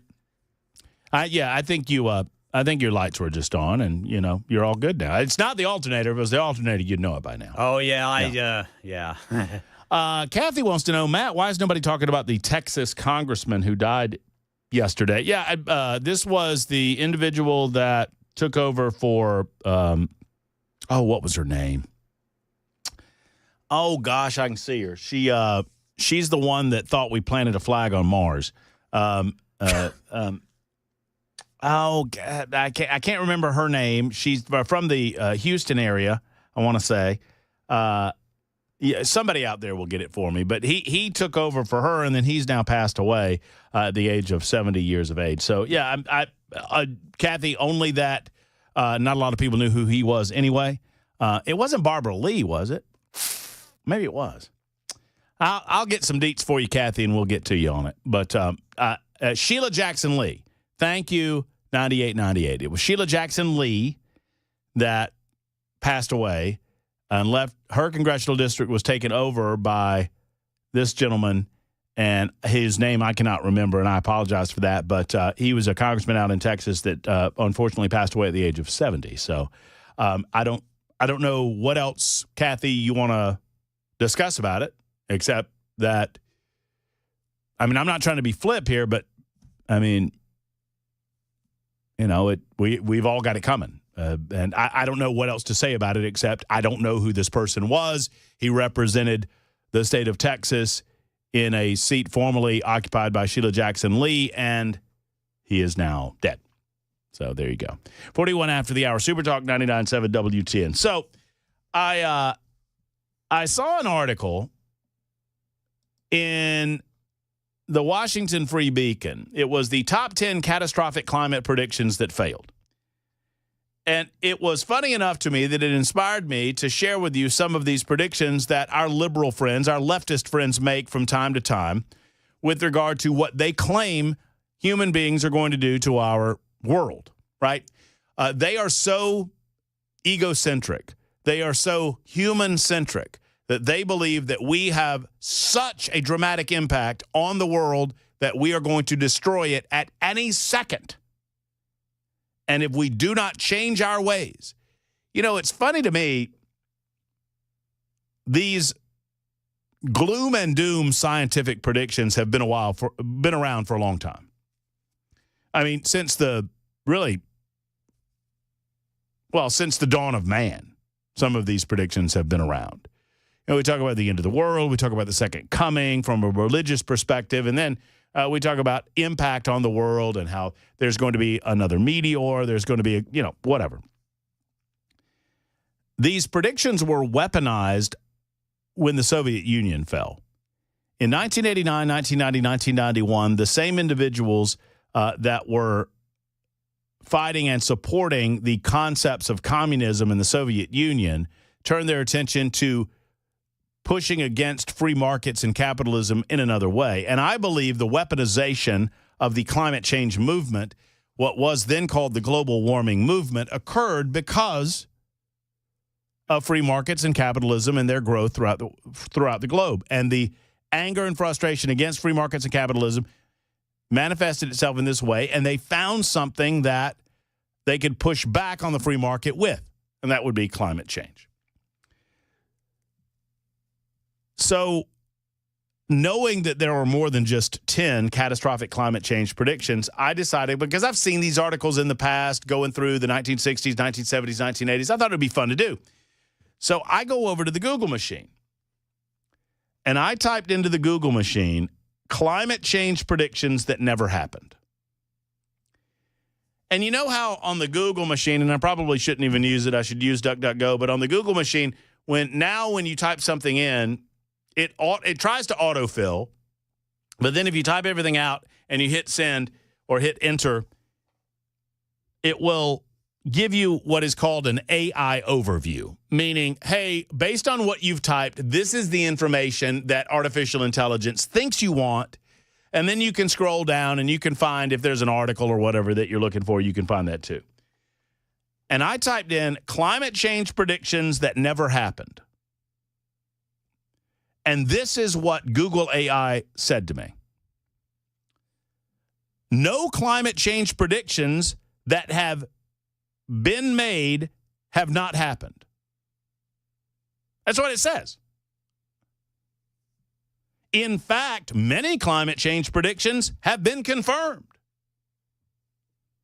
And I thought, well, maybe I'm just typing it slightly the wrong way. So I typed back in climate change predictions that never happened. Originally I typed climate change predictions that have never happened. And I got told no climate change predictions that have been made have never happened. Shouldn't we all be dead by now then? I think we should be, according to numerous predictors of climate change. So I said, okay, well, let me type it a different way. And I typed climate change predictions that never happened. I took out the have. And it said the claim that climate change predictions have never happened is incorrect.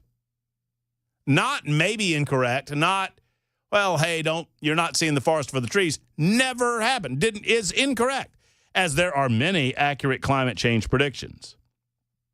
No matter how you type it, no matter how you put it, the Google machine and AI on the Google machine wants you to believe that there's never been a climate change prediction that's never happened. There's never been a climate change prediction that did not come true.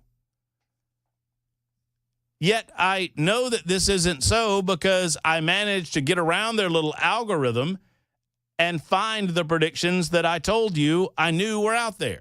In 1968, with a world population of 3.5 billion, there was an individual by the name of Paul Ehrlich, a Stanford biologist and end-of-times prophet who preached starvation gospel. He called it the Green Revolution, which is going to turn brown.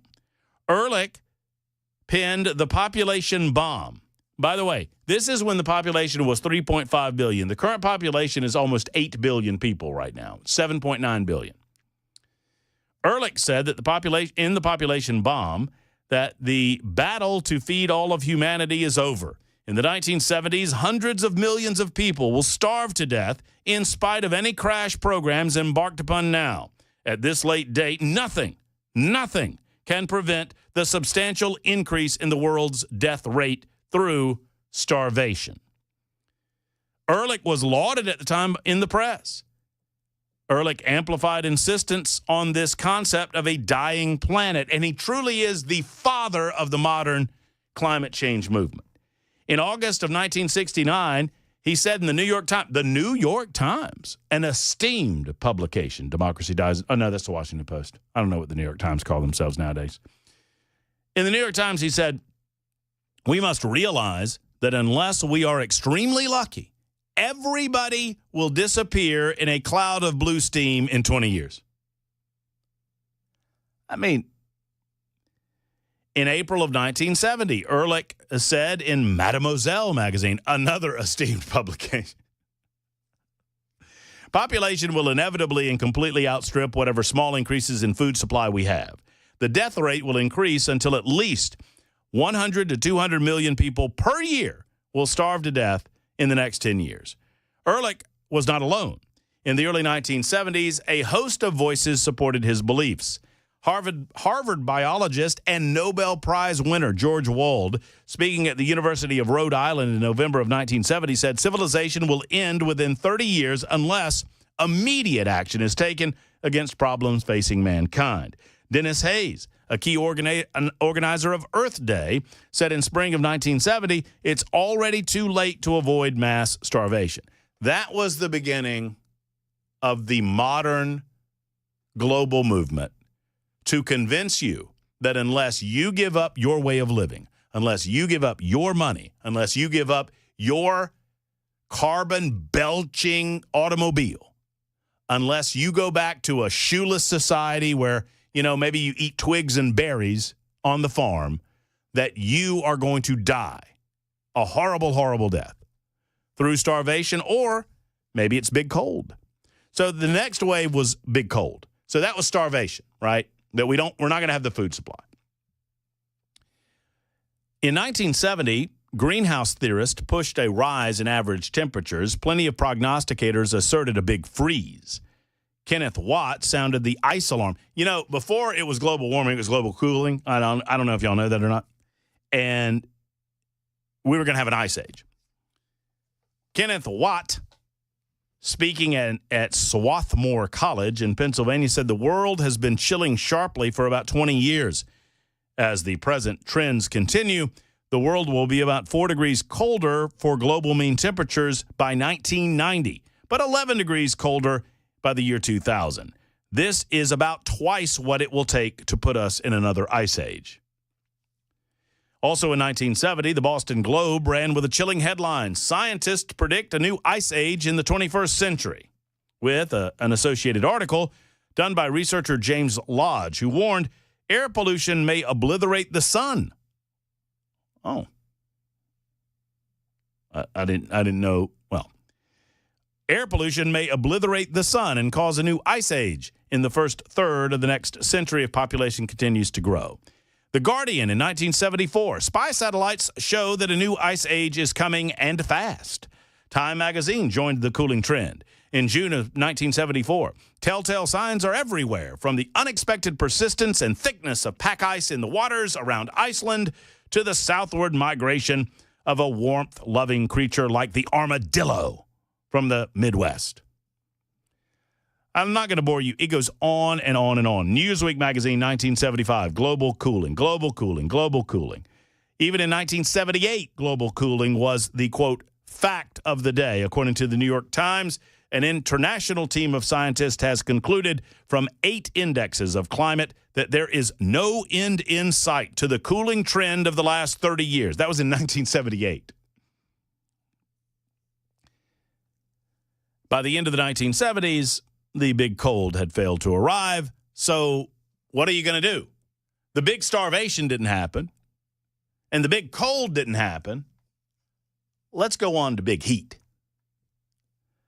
We're going to tell you about big heat in just a moment. This is fun. Super Talk 99.7 WTN.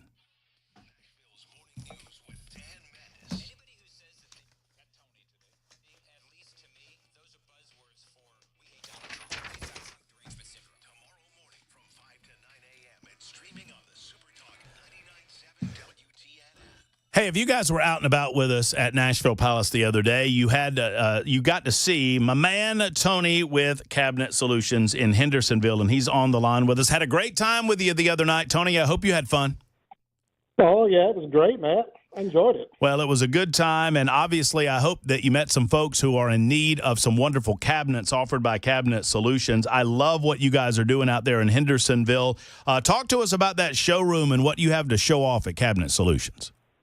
Well, as we've talked about before, we've got cabinets for the whole house. That includes closets, garage, and outdoor, not just kitchen and bath.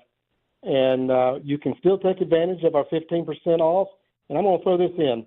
Or they can get interest-free financing, whichever one that works for them the best. Oh, I love these special deals that you throw out, Tony. So 15% off through March, or interest-free financing from Tony and Cabinet Solutions. And you mentioned those closets, man. I saw those closets when we were out there. Ladies, if you've not seen some of the walk-in closet technology that they utilize at Cabinet Solutions, you need to get out and see Tony and his crew. And you can schedule an appointment by making a telephone call. Is that not right, Tony? Well, they can do that, or they can fill out a contact form on the website, and that'll email me directly, and I will give them a call, and I'll get them to a great designer that can make an appointment. That sounds fabulous. It's mycabinetsolution.com. Is that correct? That is correct. Yeah, there you go. mycabinetsolution.com. Contact Tony. Get him with you. And my goodness gracious, you're going to love what you see at mycabinetsolution.com. And you'll love Cabinet Solutions in Hendersonville. Have a great day, Tony. You too, Matt.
Tariffs paused again. Hamas told not to ignore President Trump's warning about releasing hostages.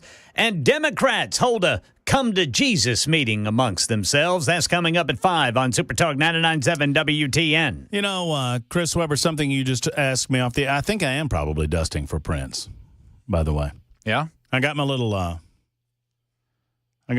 what is this? What size is this? 1/4 inch. My little 1/4 inch paintbrush. Yeah. Out. Y'all can see it on Talk TV if you're looking. There it is. And I am dusting because there's a lot of nasty. You know, I get accused of dropping hair. Dan Mandis made this baseless accusation the other night at the Nashville Palace. Without evidence. With no evidence that I drop hair on occasion in this studio. Well, let me tell you something. I don't think this is dust. I think this is like skin particles. You know what I mean? You know, they say that if you have a mattress for 5 years, that your mattress has roughly 1 pound of dead skin in it. Well, I won't be sleeping in my bed tonight.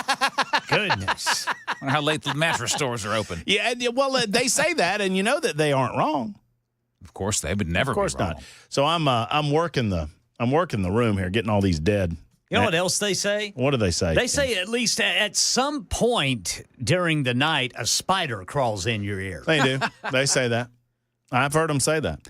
You know, my favorite statistic of all of them, my favorite statistic that I believe is true, is that on average, at any point in your life, you are less than 3 feet away from a spider. I don't like that. I could believe that for sure. 100% believe that. Yep. I mean, I 100% believe that There's within one in that room right there. In the room right now, there's a spider somewhere. Yep. And he's probably more scared of me than I don't know about that. Now that I say it out loud. I don't like spiders, man. I don't like them. They're anthropomorphic. They're good for nature, but why did God have to make them so scary? I don't know. I just feel like when I see a spider, I feel like the spider's sitting there thinking, I can take him. I've got 8 eyes and 8 legs. Get him right there in the neck.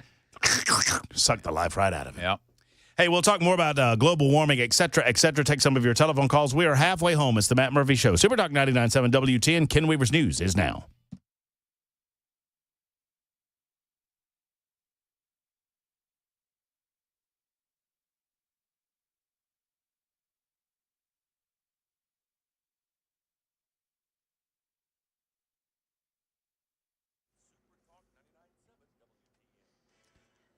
Five o'clock on the dot. I'm Ken Weaver with your top stories. We've got the full forecast and traffic in 5 minutes, and President Trump is pausing tariffs on Mexico and Canada until April 2nd.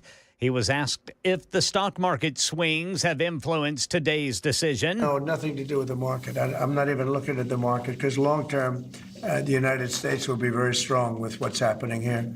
Now, these were countries and companies, foreign companies, that have been ripping us off. And no president did anything about it until I came along, and then I did a lot about it. Prior to this, Trump posted to Truth Social he was pausing tariffs on Mexico because the president there was doing a good enough job on illegal immigration and fentanyl for now. Trump's Mideast envoy Steve Witkoff says Hamas should not test President Trump by ignoring his demand that all hostages be released immediately. We want to see these hostages come home. We're not going to sit here, do nothing, and tolerate these kind of inhumane conditions. By the way, Witkoff will meet with top Ukrainian officials in Saudi Arabia next week to put together a framework for peace and a ceasefire with Russia. Come to Jesus meeting among Democrats. Axios reporting Democratic leadership privately confronted members who disrupted President Trump's speech to Congress Tuesday. Reports say their leader, Hakeem Jeffries, told them not to, but they did it anyway. Axios says about a dozen Democratic disruptors, including Jasmine Crockett, were called into what a source described as a come-to-Jesus meeting this morning with Jeffries present. But did they listen?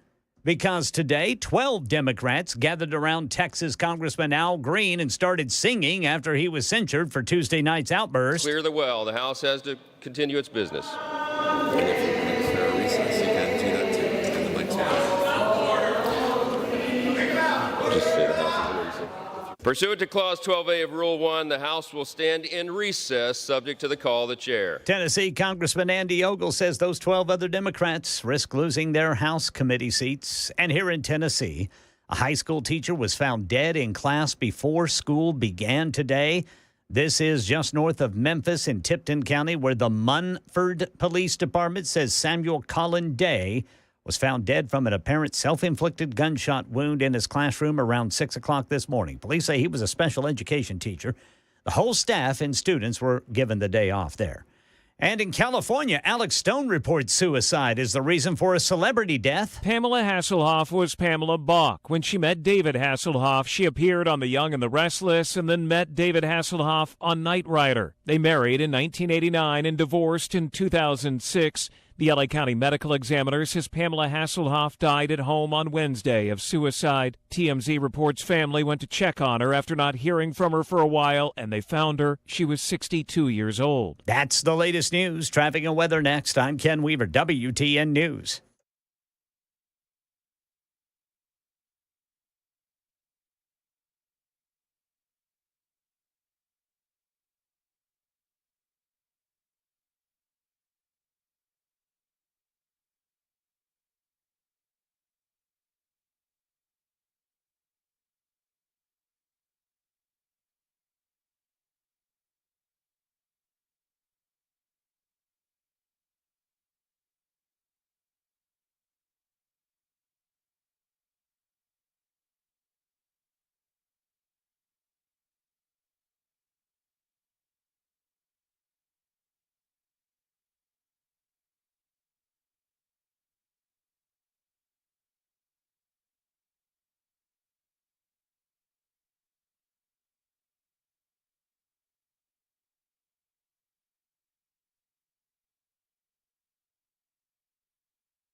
You know, we were talking about that statistic a moment ago that you're less than 3 feet away from a spider on average at any point in your life. If you want to extend that out to maybe 5 or 8 or 10 or 20 feet, you know, U.S. Pest can't help you anywhere else but your home or your place of business, but they can certainly help you there. J.K. Brister, Erica Brister, and the rest of the crew, they want to eliminate those spiders and the other creepy crawlies that just are icky and bring with them rodent and insect-borne disease. The purpose of pest control is to eliminate the ick and to eliminate the disease, and they do that at U.S. Pest. Now's the time, friends. It's time to get U.S. Pest on your side. You know, they're offering a free inspection, no cost to you, no high-pressure sales. All you have to do is make the call that so many others have made, and if you make the switch from your current pest control provider to U.S. Pest, the first service call is of no charge. That's about a $200 value for you.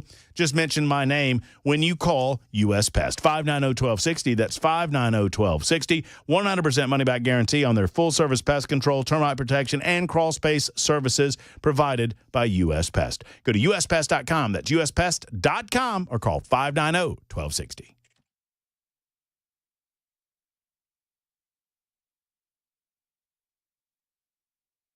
All right, drivers, we've got that problem 24 westbound in Jolton.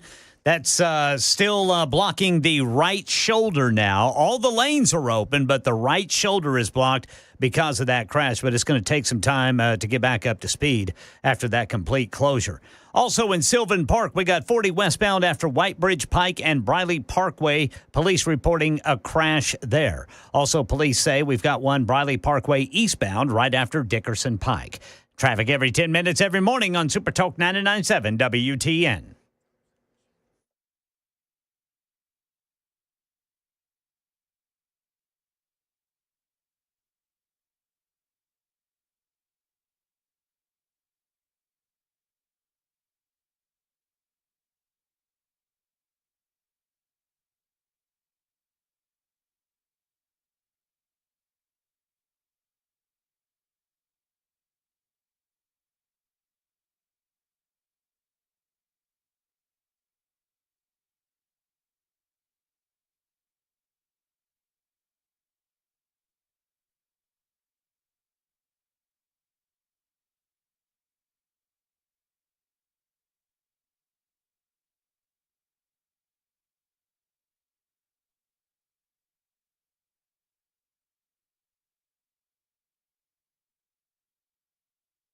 It is the Matt Murphy Show, Super Talk 99.7 WTN. Hello, friends. Hope everyone's well. It is a beautiful, beautiful evening in the Music City. It is 5:07, gorgeous outside, sunshine all day long, a little bit cold for some. For me, I loved it. I love it. I absolutely love it.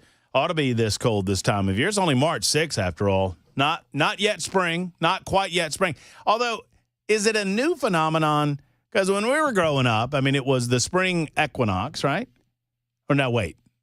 Yeah, spring equinox, summer solstice. Solstice.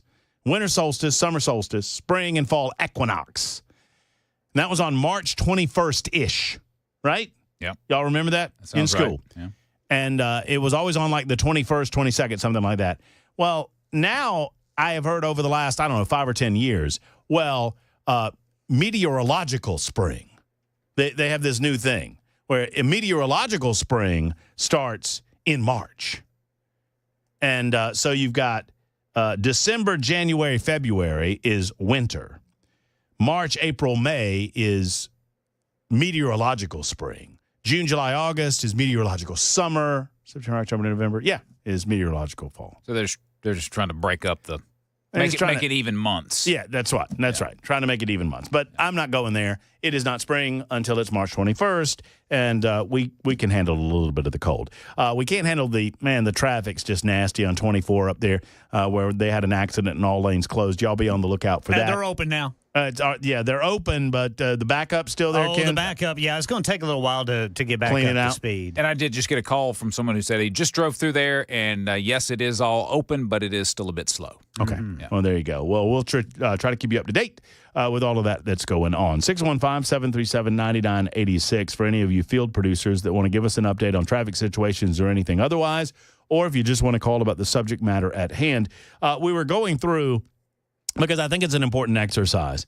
And I'm aware that, literally Uncle Phil Valentine did the movie on this subject. But the climate change alarmists are still out and about, and they're trying to scare the hell out of you. And I was amused. If you're just joining us, just getting in your car, I noticed there was an interesting article about climate change, catastrophic climate change predictions that never came true. And I've added some of my own to those, kind of walking you through the decades of what they were trying to scare the hell out of you about from the 60s, 70s, 80s. And we got up to the 80s, and that's where we are right now. But I noted that if you go to Google and you write into the Google machine climate change predictions that never happened, they tell you the claim that climate change predictions have never happened is incorrect. Well, I'm going through all of the actual climate change predictions that never happened, whether they be, on the starvation front or in the 1970s. It was all about global cooling, man, all about the idea that we were going to have a new ice age and people were going to freeze to death. And then we get to the 1980s. Acid rain concerns kicked off the 1980s. In the early 80s, it was all about the acid rain, but they generally were replaced late in the decade with a flood of headlines on heat, greenhouse impact, and rising sea levels. In 1982, executive director of UN's Environment Program, a person with a name that I cannot pronounce, and so when I can't pronounce their name, we call them Great Googly Moogly, in honor of the Sanford and Son. Great Googly Moogly, executive director of UN's Environmental Program, pointed to the possibility of widespread devastation in less than 20 years, citing an environmental catastrophe, which will witness, quote, devastation as complete and irreversible as any nuclear holocaust. By June of 1989, the Associated Press squeezed decimation into a tight 11-year window with an ominous article. Rising sea levels could obliterate nations, which contained a jaw-dropping opener. Here it is. Quote, a senior UN environmental official, a guy by the name of Noel Brown, says entire nations could be wiped off the face of the earth by rising sea levels if the global warming trend is not reversed by 2000. We lose some. Have we lost some? Not that I'm aware. Not that I'm aware of. No.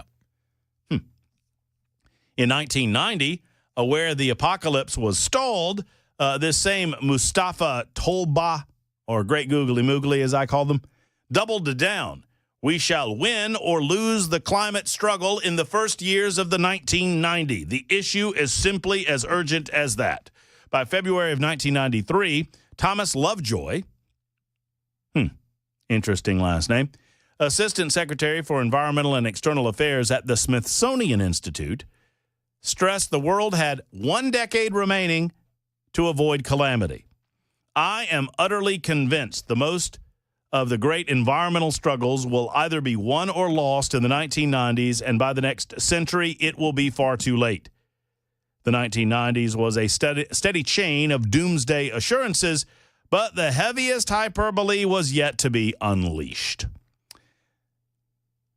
In 2006, former Vice President Al Gore. Hello, Al Gore here. It's my understanding my name was called. I used to be able to do a pretty good Al Gore, not anymore. In order to do a good Al Gore, you have to get a little tilty toward the end there, and you also have to talk about the lockbox that is Social Security. There it goes. Here comes Albert. He comes out in style when I talk about the lockbox.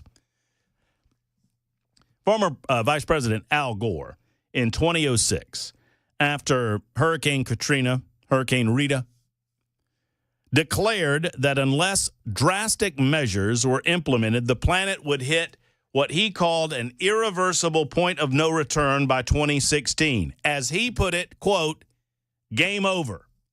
The head of the UN climate panel one-upped Al Gore in 2007, insisting 2012 was the year of irreversibility. If there's no action before 2012, it's too late. What we do the next 2 or 3 years will determine our future. This, he said, is the defining moment, and 2012, the defining year. In April of 2008, media mogul Ted Turner provided far more detail than either Gore or this other fellow with the UN climate panel. I can't pronounce his name. I'm not trying to be disrespectful. It's just if I try to do it, it's just going to be stupid. Emphasizing the consequences of climate inaction. Not doing it will be catastrophic, said Turner. We'll be 8 degrees hotter in 10, not 10, but 30 or 40 years, and basically none of the crops will grow, he said. Most of the people will have died. The rest of us will be cannibals. Cannibals. Civilization will have broken down. Few people left will be living in a failed state like Somalia or Sudan. And living conditions will be intolerable. The droughts will be so bad, there will be no corn growing. So, and then the acclaimed godfather of global warming, James Hansen, drew a line in the sand, testifying before Congress in June of 2008 on the dangers of greenhouse gases. Quote, we're toast if we don't get on a very different path. This is the last chance. A year later, in July of 2009, Prince Charles chimed in, asserting the planet had 96 months to avoid decimation. Because when you think global scientist, you think Prince Charles. Now, King Charles. Irreversible climate and ecosystem collapse and all of that goes with it. 3 months later, the Prime Minister of the UK, Gordon Brown, urged nations to pull a historic handbrake ahead of climate change. There are now fewer than 50 days to set the course for the next 50 years, he said. If we don't reach a deal in this time, let us be in no doubt. Once the damage from unchecked emissions growth is done, no retrospective global agreement, no future period will be able to undo this choice.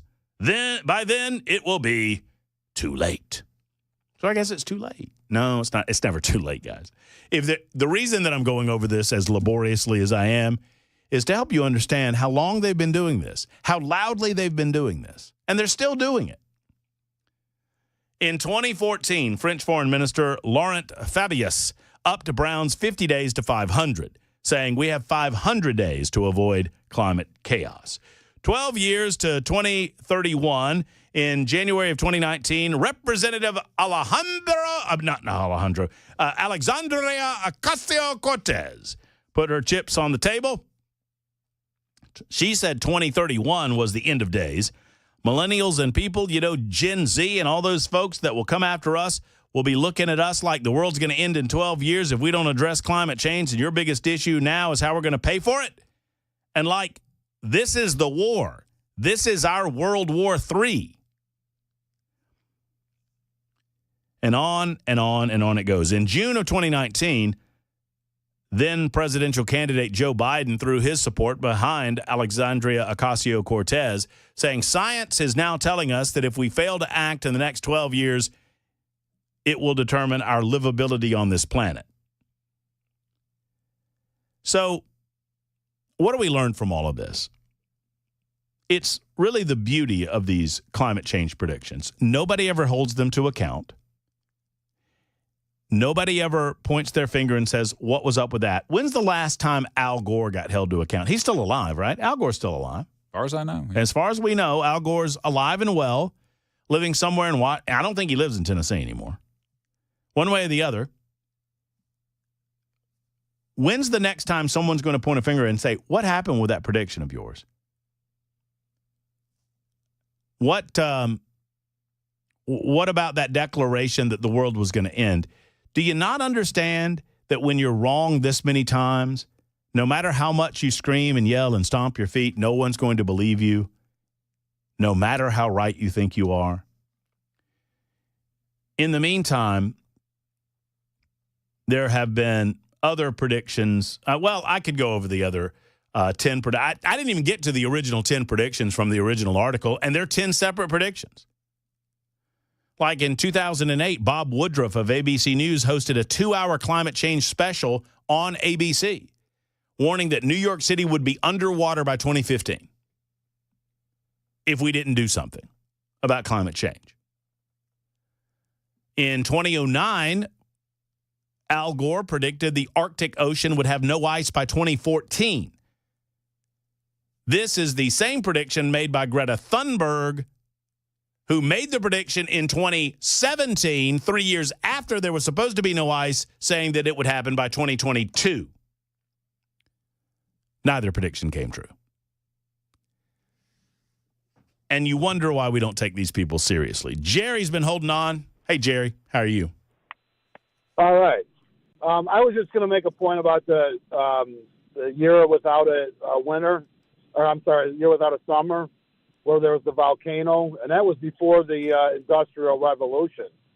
And then also the averages that they use, they only go back 30 years, and it's not to make it even worse, they even it out. So, like, let's say, for example, March 3rd and 5th is the averages are 40 degrees. And for whatever reason, March 5th dipped, and it was 20 degrees. They just bring that up to make it kind of even like all the other dates to kind of go in a row. I don't believe a word they say whenever I hear averages or, it's going up or whatever. It's all lies. Well, I mean, we've heard stories over the years, too, and I've been doing these stories so long, I forget half of them, Jerry, and thank you for your call. Some of the stories that I have covered, where these weather substations are positioned matters a lot, especially back in the day when they were positioning them in certain places, particularly to bring the temperatures up. And so they would say, oh, well, according to climate scientists, our temperatures have never been hotter. According to major weather substations around the United States of America, temperatures have risen by 4 degrees. And then you start diving into where those substations are. And they're like on airport runways where the heat exhaust from the jet engines were impacting the weather substations to the point that all of their data was useless. But they were using that data for years before this was discovered to suggest that climate change was going to kill us all. It's just a load of nonsense. 21 after the hour. We're going to Guinevere in just a moment. Your calls as well, 615-737-9986. Plus, when we return, I have to tell you, there is a story that popped this morning about a 14-year-old boy that has been found after 7 years missing. But it lays on my heart differently than it might based on the circumstances and the details of the story itself. And I wonder if you feel the same. Let's talk about it next on Super Talk 99.7 WTN.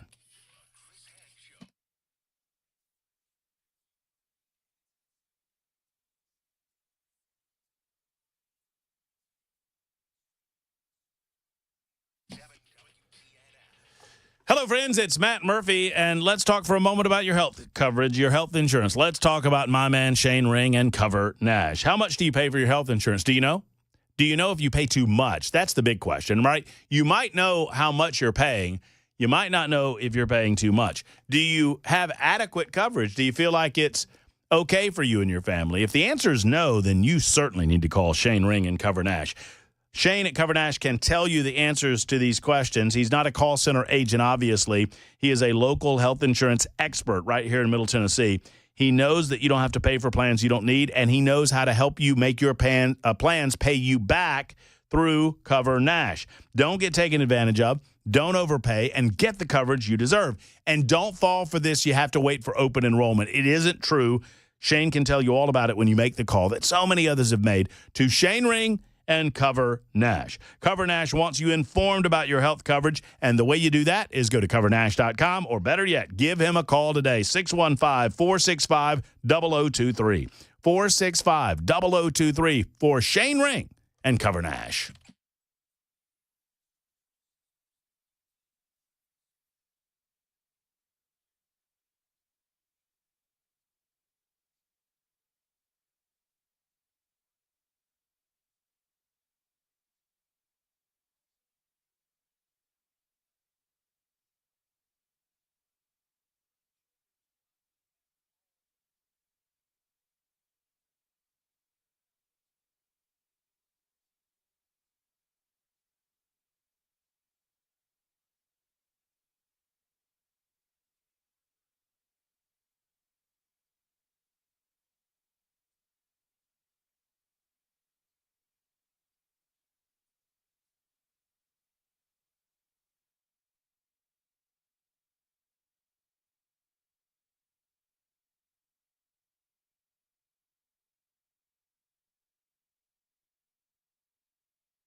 Hello, friends. It's Matt Murphy. Dr. Poss and Dr. Brian McLaughlin, they run the Sleep Apnea and TMJ Solution Center. Why is it an advantage for you to call them? Well, number one, if you find yourself to be CPAP intolerant, in other words, if you just can't wear the mask and the hose and these types of things, I fully understand that. I don't believe I ever could have worn it. I did not realize that I had sleep apnea until I had a conversation with Dr. Stephen Poss. And he said, Matt, everything you're describing to me indicates that you do. Have you taken a sleep test? I did, and I do. I don't snore that much, but I'm one of the 25% of Americans that without snoring a considerable amount, I still have times in the night where without my oral device approved by the FDA, I breathe in starts and stops and sometimes stop breathing in the night. That's what sleep apnea does to you. It can affect your health. It can affect the health of your loved one because if you are snoring, your loved one can't get any sleep. Well, I encourage you to contact Dr. Stephen Poss, Dr. Brian McLaughlin, the Sleep Apnea TMJ Solution Center. Let them talk to you and consult with you about this device that holds your jaw forward, helps you breathe better, helps you sleep better. 2 locations, one in Brentwood, the other in Murfreesboro. Go to drposs.com. That's drposs.com for the Sleep Apnea and a TMJ Solution Center. No cell phones in classroom bill update, and another state added to the toll road scam. These stories and more at 5:30 on Super Talk 99.7 WTN. Oh, I'm curious about that toll road scam. Yeah, I'm getting them. Oh, where they're the text messages. Oh, the text message. Yeah. Okay. I've got All right. one too. All right. Yeah. I know what you're talking about. Yeah. Not me. I'm still stuck in Facebook hell, though, boys. You're not missing much. I'm probably not. You know, I'm battling back, though. They tell me not to. I'm getting. I know. This is the Matt Murphy Facebook update that nobody asked for. Here it comes.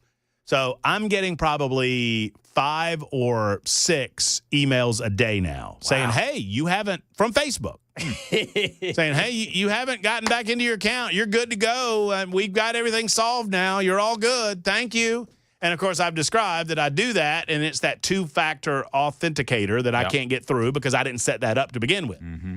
So now I have a copy and pasted response. And it says not to reply, but I reply to every one of them. and it goes somewhere. It doesn't bounce back to me, so I don't know where it goes. But I'm just going to keep replying and keep replying. And I'll tell you what my reply is. I'll just read it to you. I got time. I say, look, it says no reply right there. Dear Facebook, I was viciously cyber attacked, and in the course of the attack, the hacker placed two-factor authentication on my account. I do not have an authentication code to unlock the accounts. I also don't have the ability to say that word. I don't know why, but I don't. I do not have an authentication code to unlock the account. Until you remove the two-factor authentication, I cannot get back into my account, no matter how many emails you send me. Thank you, Matt Murphy. Yeah. And, of course, nothing. But here's the deal, folks. If y'all can find a contact email to Facebook, because I've gotten beyond the telephone calls. There's no way to call Facebook. There's zero way to call Facebook. Yeah. I defy you to find me an email that goes to customer support that you can access without having already accessed your Facebook account. Yeah, good point. If you're inside Facebook and you're in your account, there's a customer service email. But if I'm outside of my account, there's no email. Nothing. There's nothing. Wow. So screw them. That's what I say. That'll show them, Brother Murphy. Yeah. Yeah. What do I need Facebook for anyway? Yeah. What, high school reunions? Farmtown. What now? Farmtown. Oh, yeah. Farmtown. I can't get into my Farmtown. I think they got rid of it. Also, them reels. I miss them reels. Them Facebook reels. You can see those on Instagram. See, and that's the thing. Instagram, I'm in. Yeah. I'm back on. Yeah. No biggie. That's the same company, too. Yeah. Makes no sense. It's all Zucky world. Stupid Zucky world. Anyway, so Genevieve, let's get to you real quick on climate change because I've got this 14-year-old abduction that I want to talk about. Hello, Genevieve. Hi, how you doing? I'm great. I hope you are. Yes, I am. I was just calling in because they're currently doing a science curriculum adoption in the state of Tennessee. So the state picks 5 that then the counties get to pick what they're going to put in. After reviewing all of the options that we have, the common thread throughout all of it is that climate change is a fact. Global warming is happening. Fossil fuels are bad. Green energy is good. And this is from K through high school. Some of the textbooks even go as far, not exaggerating, to do the carbon footprint comparing eating meat to eating bugs. And this is what they're planning on teaching, all the kids in Tennessee right now. Genevieve, if you get around any of these people, and this is what I encourage all of you to do. This is the question that I always like to ask. You ready for it? Mm-hmm. Say, okay, and you just raise your hand and say, okay, so climate change is happening, and this is bad. An increase in the temperature is a bad thing. It's going to hurt people. I have a question. What is the temperature on Earth supposed to be? All right. Just ask them that. Mm-hmm.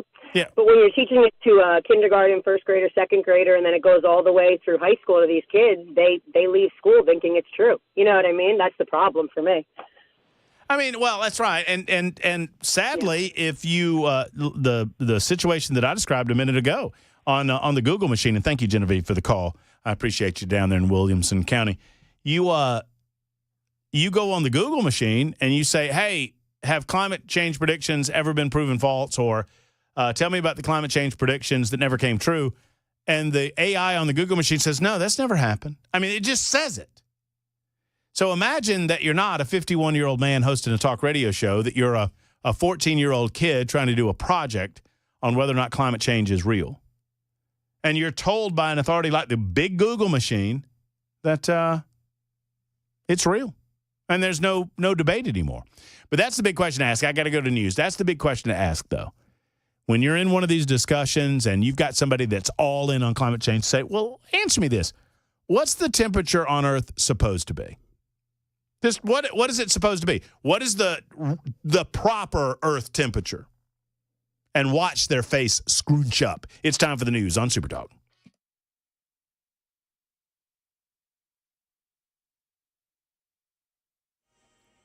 I'm Ken Weaver with your top stories. Full forecast and traffic in 5 minutes. And right now in Tennessee, News 2 says a bill that will require school districts to adopt policies that bans students from having cell phones during class is headed to Governor Bill Lee for his signature. And once the governor signs it or doesn't veto it, it takes effect on July 1st to be in place by the start of the 2025-2026 school year.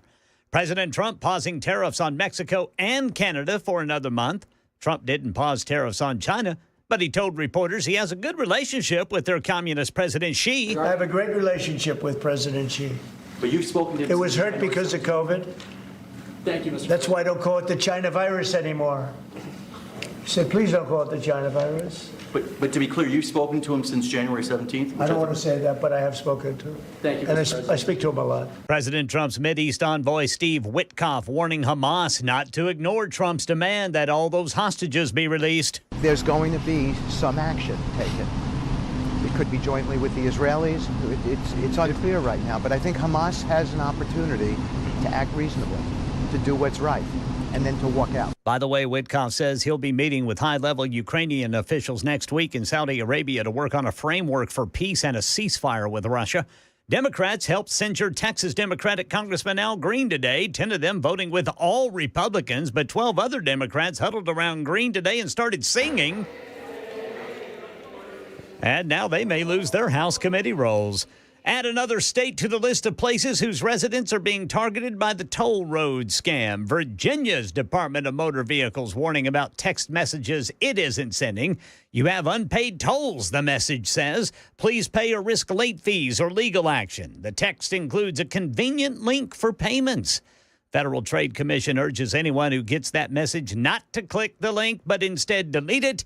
If you did click it, get in touch with your bank to secure your data. That's the latest news. Traffic and weather next. I'm Ken Weaver, WTN News.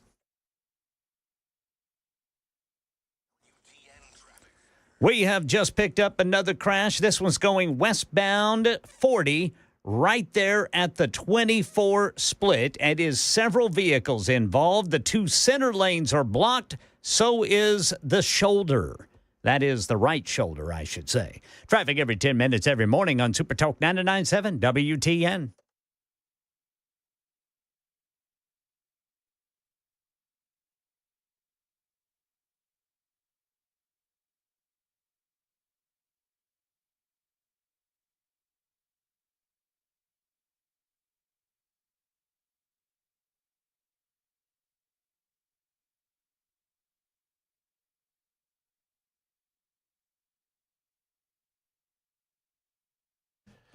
Friends, Tennessee Men's Clinic wants to help you get back to life again, get back to energy levels again like you once had. It happens to a lot of fellas in middle age. You just lose the energy level that you once had. You lose the vitality that you once had, and you lose the inspiration from an intimacy standpoint. I'm not here to get into your business, man. I'm here to help you. Tennessee Men's Clinic is here to help you. They have solutions for you. You don't have to live with a lack of intimacy in your relationship. There are solutions. They are discreet. They are as professional as they come, and it takes a telephone call to visit one of their locations at the Tennessee Men's Clinic. Go to TennesseeMen'sClinic.com to find out more about their various solutions for your issue, or just go ahead and make the call and make an appointment today. 615-208-9090. A location in Cool Springs, sure, one in Midtown. That's the original that was started in 2014. They've helped thousands of men. You could be next at Tennessee Men's Clinic. Once again, 615-208-9090.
It is 5:38, almost 5:39. Super Talk 99.7 WT. And James writes in, hey, Matt, Google how to contact Facebook without an account, and that might help you out.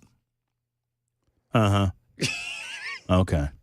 You want me to do that for you, Brother Murphy? Yeah, sure. All right, let's see. TB writes, https://facebook/pissedoffcustomer.com/email/customer service.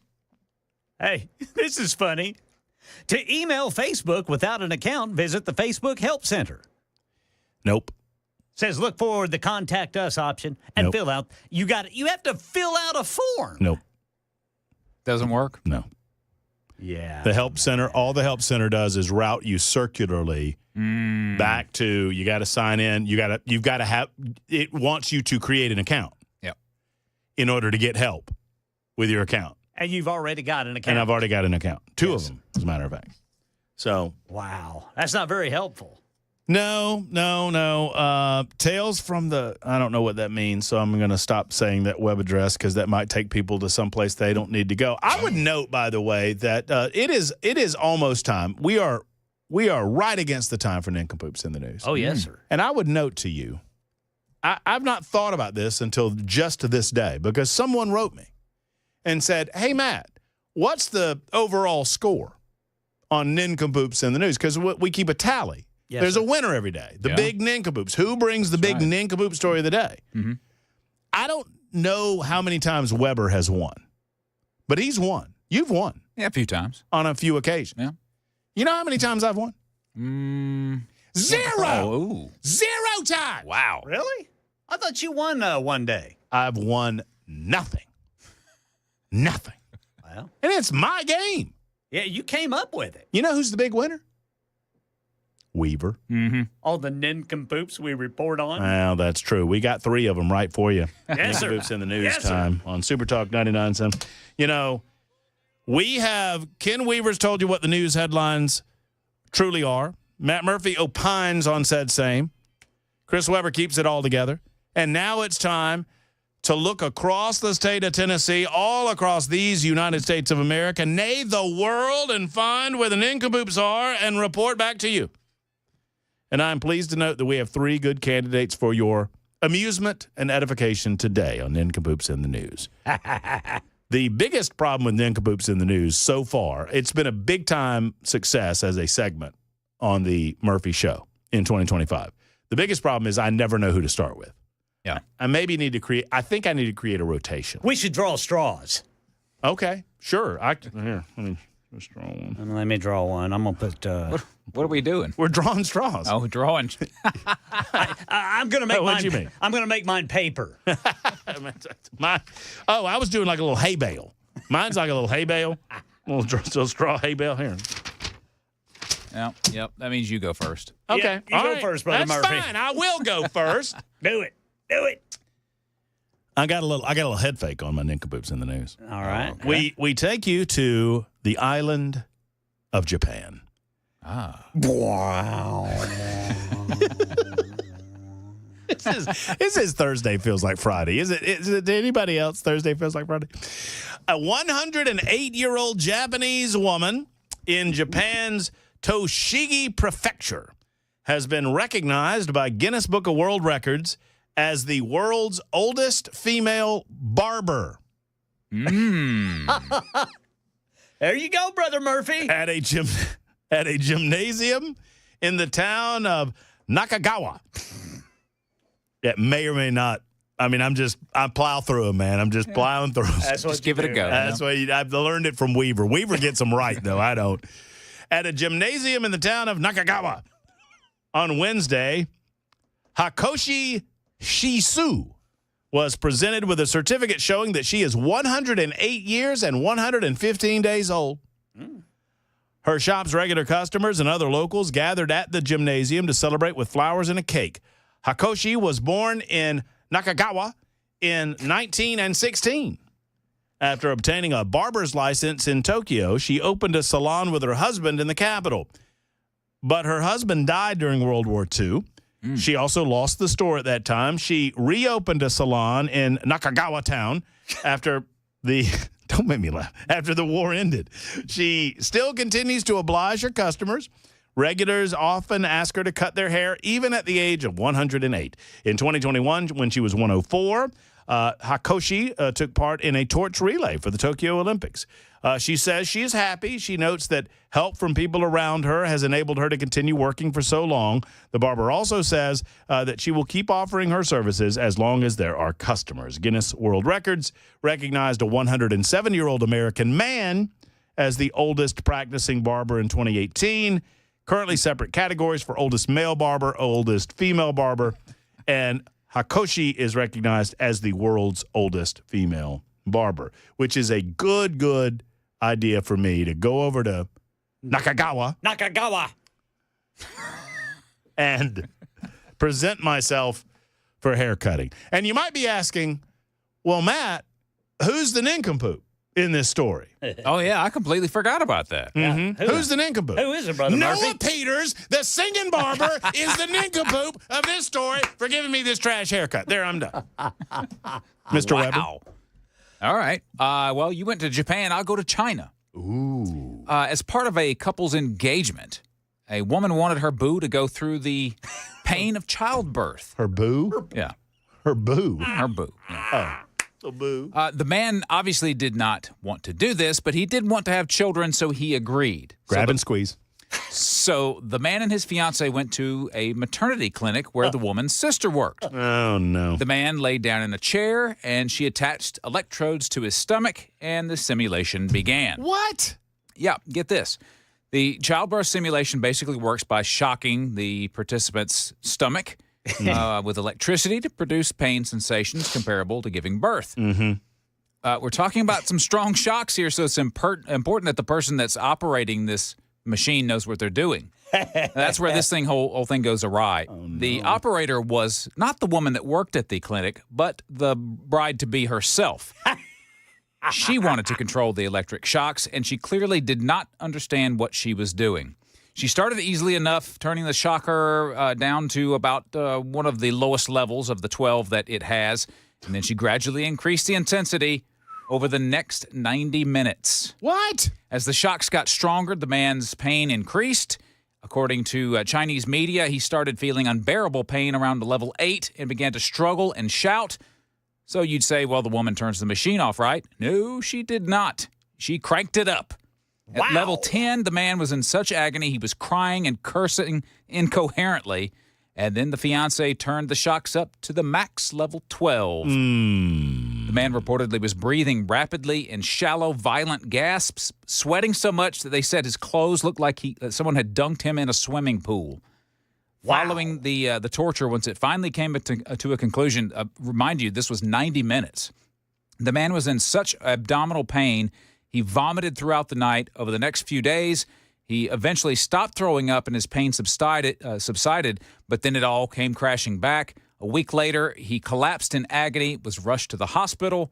Doctors did not have good news. The shocks caused the man's small intestine to become necrotic, which basically it was dying inside of him. Yeah. And it was a life-threatening issue. They had no other choice but to remove the length of the dead length of the man's intestines. Wow. What? Yeah. Unsurprisingly, the man and his family have called off the wedding and have sued the woman for the damages. So in, what you would expect a logical move on her part, she jumps on social media to make a post about what she had done. And I guess she expected people to take her side. They did not. And she was shredded in the comments. She has since deleted those posts, but that's not going to help her hide from the lawsuit, apparently. So she was not pregnant? No, not yet. But I guess she wanted to say, before we get married, if you want to have children, I need you to experience the pain of childbirth. My initial response is to blame him. Yeah. For agreeing to it. For agreeing to do any of this. Absolutely. Yeah. But you feel like maybe, I could see where you're like, ha, ha, ha, oh, this is a little thing. Oh, you're going to do a little shock. You're going to shock me. Okay, sure. Okay, I'll that's play fine. along. And then she, like in The Princess Bride when they went up to 50. Yeah. in the Princess Bride. Oh, my goodness gracious. 90 minutes. Don't at some point you just rip whatever she attached to him off? That's what I was thinking. I mean, it didn't say that he was strapped to the chair or whatever it was. Maybe. Well, maybe he was hoping for a son. I don't know. Well, he's no birthing person. That's all I know. That's what we call him, right? You can't be a mother. He's no birthing person. Right, yeah. Apparently. Man, oh, man. It's tough. Had to lose some of that intestine. Mr. Ken Weaver. Boys, this happened on May 15th of last year in Michigan. Okay. Man with a suspended license joined his court hearing on Zoom call while driving. The judge and his legal team were astonished. The trial, which took place in Ann Arbor, Michigan on May 15th, surrounded a man named Corey Harris and a case involving him driving with a suspended license. After introducing herself, the assistant public defender stated that Mr. Harris should be present via Zoom. And almost on cue, Harris joined the call wearing a seatbelt, and the judge knew this fellow was not very bright. Here's how it went. Oh. Mr. Harris, are you driving? Actually, I'm pulling into my doctor's office, actually. Oh, no. This is your driving while license suspended. That is correct, Your Honor. And he was just driving. And he didn't have a license. So defendant's bond is revoked in this matter. Defendant is turning himself into the Washington County Jail by 6 p.m. today.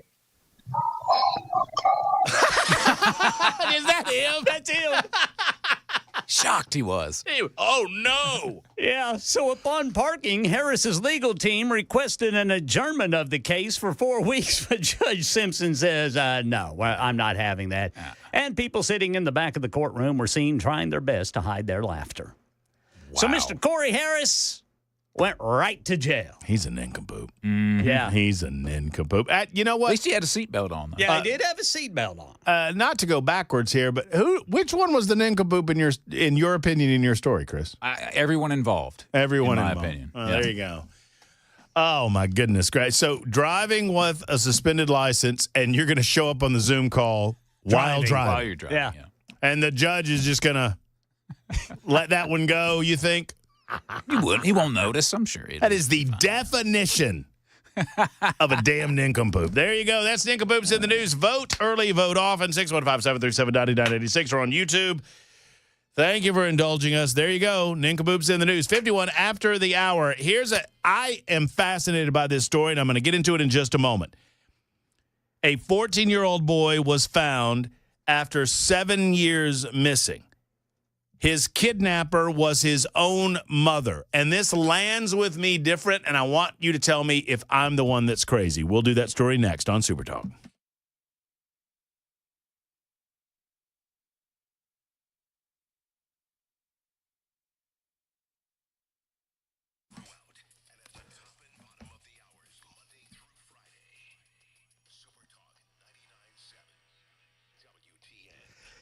Hello, friends. It's Matt Murphy, and when we talk about Men of Valor, I'm reminded of the big breakfast that's coming up at Music City Center from 7 to 8:30 on March 26th. And I'm pleased to note that we will be there, and I'm equally pleased that I can announce to you that we will have a table available for you, and you will be able to be there. Details are coming up in the next week or so about how we're going to do that, but I'm excited to offer you the opportunity to see what I've seen over the last couple of years, to see what so many have seen that have made themselves a part of the Men of Valor program, and that is men who have come to a life of Jesus Christ, men who have left their criminal lives behind themselves, men who are now productive members of society, individuals who understand the value of being a productive member of society and understand the value of Bible discipleship and Jesus Christ. I just can't say enough about what Men of Valor does, not just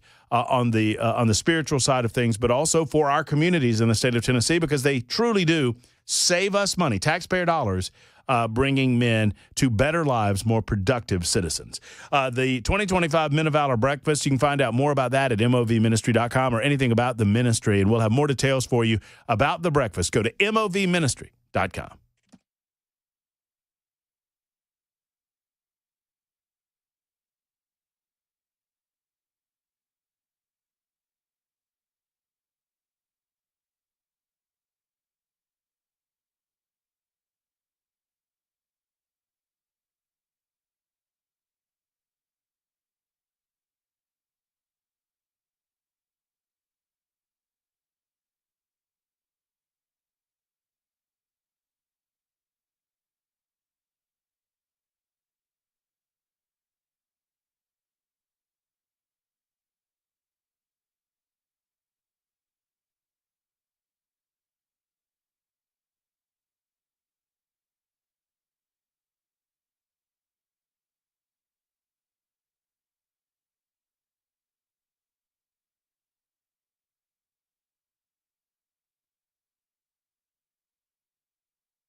Well, the cell phone ban has passed in Tennessee. New information about a passenger flight that had to divert last night because of a threat.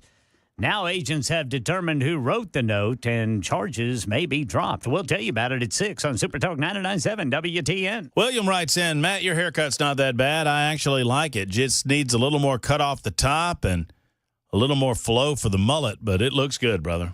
I agree. I don't think it looks that bad at all. Thank you, Ken. Hunt writes in, we all know who's going to win. Brother Ken. Yeah, there you go. Ken wins again. Ken wins again. I remember when that video came out. I remember that story, too. That's just it's hard to believe that it's just a year ago. I vote Chris Webber. Ken Weaver second. Well, yeah. You don't have to. Nobody has to know who's second. At least he didn't say Matt third. Well, I think that's kind of implied, right? and now I'm getting fussed at about. I'm telling y'all, weather people are trying to standardize the months on the seasons, and they're starting to call it meteorological spring. March, April, May. I've seen that before. Meteorological spring has already started, everyone, and I'm like, no, it's not. Yeah, stop all. Yeah, exactly. Just stop it. Yeah. Stop dumbing it down. You don't have to do that. All right, this one lands different, and I'm not saying that something doesn't have to happen to this person, but I am going to ask the question in the 6 o'clock hour, what do you do with a mother that was in the midst of a custody battle with her ex-husband over her 7-year-old son who decided to take her 7-year-old son and leave? Because right now she's being charged with multiple felonies. And I don't think this is that easy of a call that she gets decades in jail for what she has done. But we're going to talk about it in a moment. I'm curious your thoughts. It's Super Talk 99.7 WTN. Thursday edition continues right at 6 o'clock. It's time for Ken Weaver's News on Super Talk.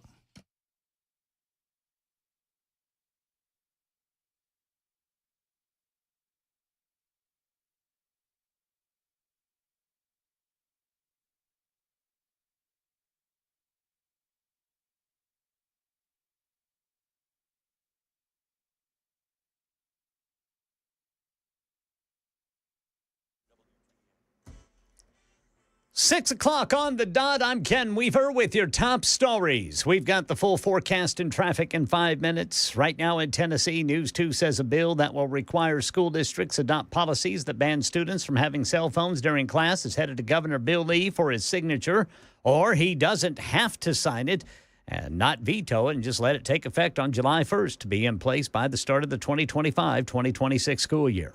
President Trump pausing tariffs on Mexico and Canada for a month. He said the stock market has nothing to do with it. Nothing to do with the market. I'm not even looking at the market because long term, the United States will be very strong with what's happening here. Earlier today, Trump said he was pleased enough with the effort by Mexico to stop illegal immigration and fentanyl. Trump is demanding Hamas release all of the hostages immediately or there will be, quote, all hell to pay. His Mideast envoy, Steve Witkoff, touched on that today. We want to see these hostages come home. We're not going to sit here, do nothing, and tolerate these kind of inhumane conditions. Witkoff says he's going to Saudi Arabia on Wednesday for a meeting with high-level Ukrainian officials to develop a framework for a peace and ceasefire deal with Russia. Democrats helped House Republicans censure Texas Congressman Al Green for disrupting President Trump's speech to Congress Tuesday night. 10 Democrats voted with all Republicans.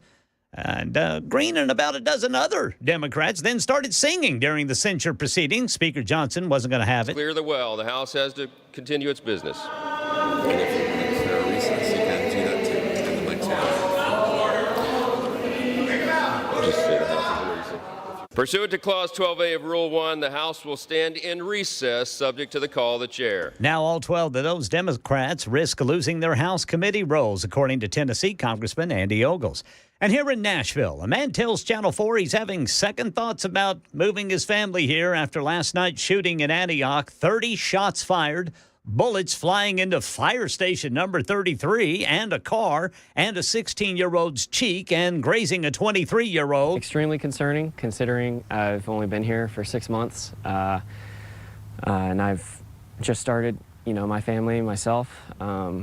It's pretty concerning. I'm a very protective person myself. Police looking over security video to figure out who was doing the shooting and whether it was targeted. We have new information about a passenger flight that had to divert on last night because of a threat. FBI agents have now determined who wrote the note, says Alex Stone. As a Sun Country flight was on its way from Minneapolis to Mazatlan, a note was found on board that read, "You are all going to die. Help me." Passengers reported the note to the flight crew. The pilots called into air traffic control asking for police to meet the plane, heard on liveatc.net. Can you coordinate law enforcement for us at military ranch? The flight diverted to El Paso, Texas, where now the FBI says it's been determined the note was a hoax written by 2 children on the airplane. The U.S. attorney is declining to file charges because of their ages. That might be one of those wait till your daddy gets home deals. That's the latest news. Traffic and weather next. I'm Ken Weaver, WTN News.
Hello, friends. It's Matt Murphy, and it's time to talk about you loved ones out there, you lovers out there in the listening audience with Genesis Diamonds in mind.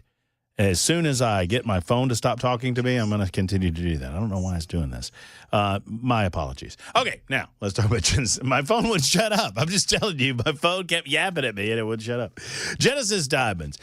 Folks, Genesis Diamonds has more diamonds than you've probably ever seen in your life. And I know because I've walked through the store. Whether it's in Cool Springs or Green Hills, Genesis Diamonds has dozens and dozens and dozens and dozens of diamonds in all shapes and all sizes. This can be a little overwhelming, and Genesis Diamonds understands that. That's why for those fellas in the audience, you want to get something nice for the loved one. They hold your hand. They'll feed you baby birds. They'll walk you through the store, offer you a beverage, and let you ask any questions that you have. They'll ask you a lot of questions about taste and style, and then they will find something that is just right for the loved one and just right for your budget. That's what they do at Genesis Diamonds. Bottom line, they take away the risk, all the mystery, all the confusion. They help you make a decision that you will be confident in for years to come. Genesis Diamonds, a true direct importer with rock-bottom prices and a luxury experience, no compromises. Genesis Diamonds, located in Cool Springs and Green Hills. Be sure to tell them Matt Murphy sent you to Genesis Diamonds.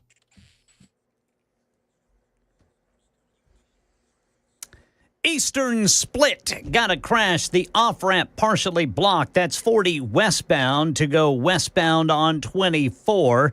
An accident at Harding Place east of Danby Drive. And then in Madison got a crash, 65 northbound right before Old Hickory Boulevard. Traffic every 10 minutes every morning on Super Talk 99.7 WTN.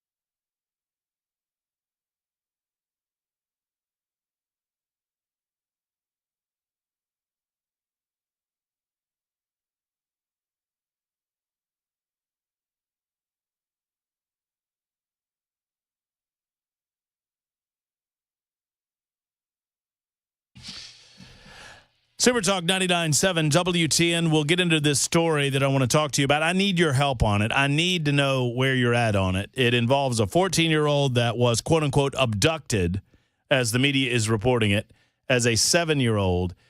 But I think the circumstances are just a little bit different than that. We'll get into that in just a moment. Take your calls on it. Take your thoughts on it. Take your super text on it, 615-737-9986. Is Weaver still back there? So explain to me this story. I caught a bit and piece of the story involving an airplane and a note and kids, and I need to know the details again.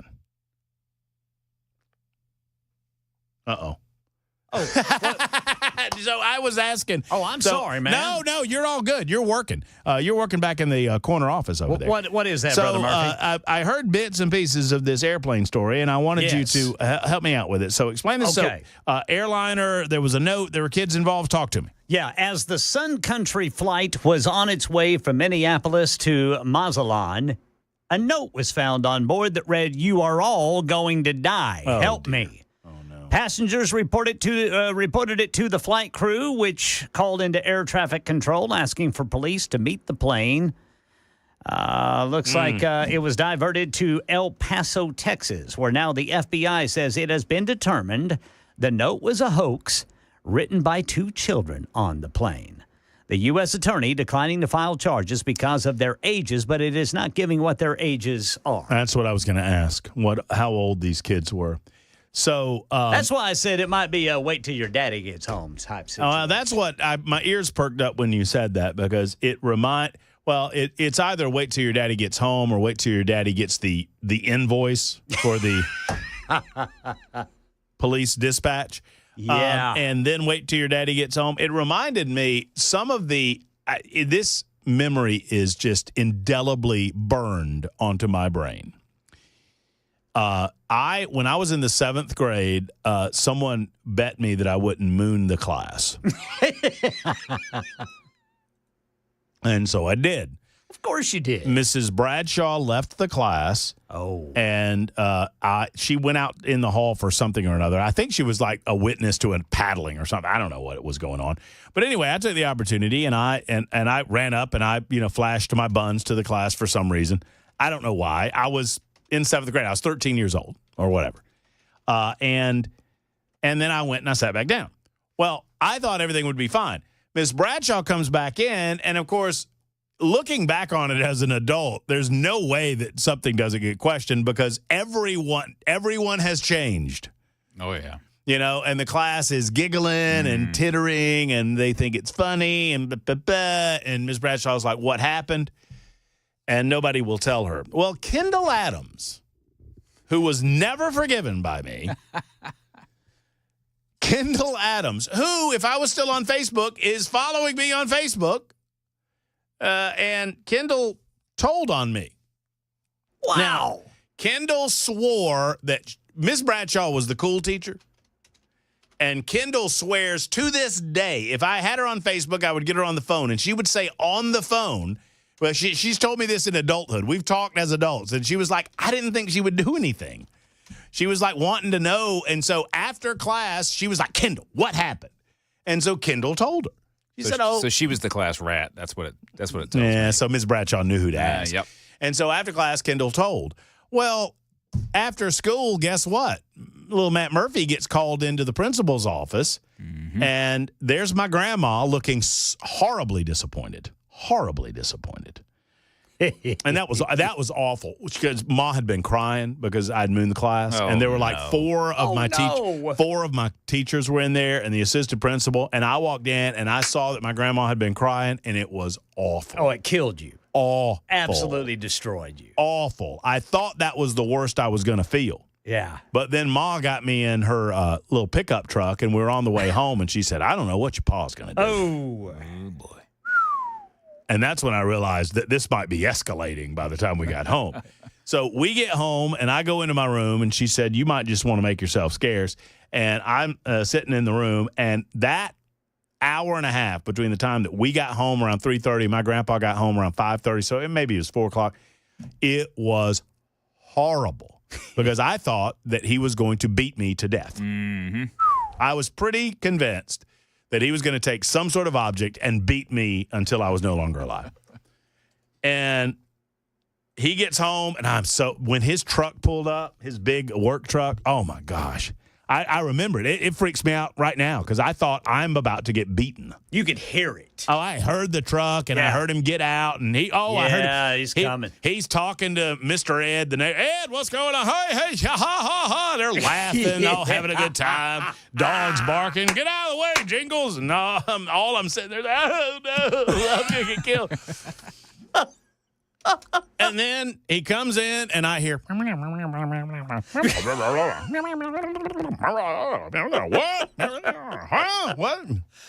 And it's getting a little, it's not dark yet outside. And the door opens to the bedroom. And he said, I got suspended for 3 days from school. Yeah. For mooning the class. And the door opens, and I'm like, oh no, it's coming, here it comes. And my pa said, heard you showing your ass. Yes, sir. He said, next time it comes out, it's going to be Red Moon Rising. Red Moon Rising. I was like, yes, sir. And he said, get your camouflage, we're going hunting. And then he left. So I escaped disaster. Years later, I'm in my 20s or something. This comes up, and I asked my pa about it. You know what he said? He said, I thought it was funny as hell. Love it. But there was nothing that he could have done to me that was worse than sitting for an hour and a half contemplating what he was going to do. I'm telling you, man. No doubt. Whoo. I mean, I thought it was coming, and I thought it was going to be just the strong arm of the law down upon me. All right, 14 after the hour. Here's the big question. I don't know what to do with this story. I understand that there has to be punishment. I understand that something has to happen, but I don't understand what exactly that might be.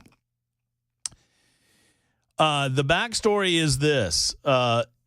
There has been a young man, a 14-year-old boy, who has been found who had been missing for the past 7 years. And I say missing because his father did not have communication with him.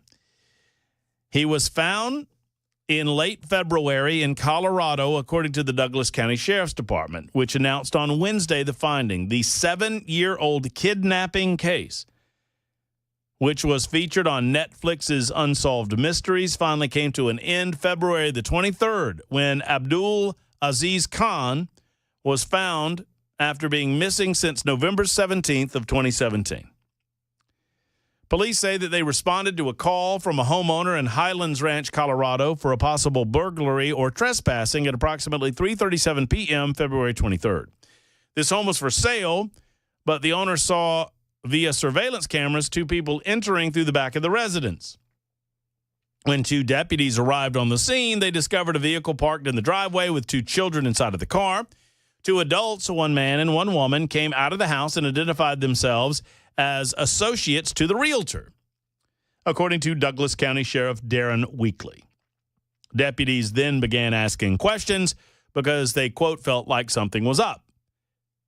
The man gave deputies a driver's license that belonged to a deceased person. The woman said she had, quote, never had any type of ID, which concerned police.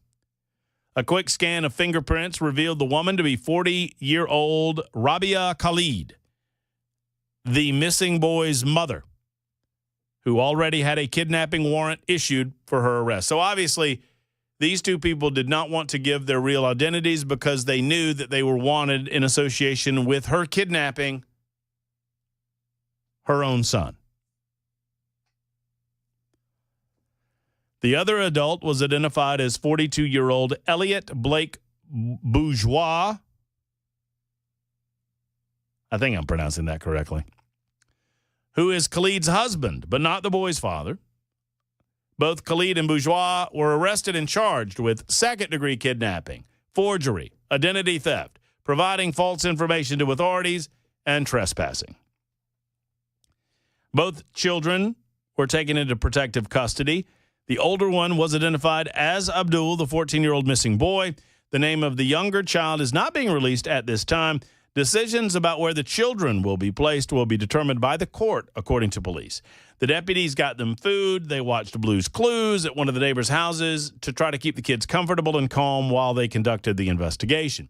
Weekly told ABC News he is, quote, proud of his staff for bringing a resolution to the years-long kidnapping case, yada, yada, yada. The boys' family released a statement applauding the work of the Douglas County Sheriff's Department. We're overwhelmed with joy that Aziz has finally been found, his family said in a statement. Well, everybody said that but the mother. More on that in a moment.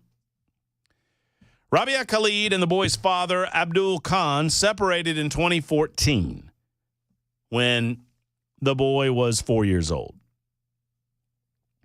3 or 4. They had been dealing with years of custody disputes, according to the National Center for Missing and Exploited Children. Khalid moved from New Orleans to Atlanta with her son for a new job shortly before the kidnapping, which made it more challenging for the boy's father to see his son.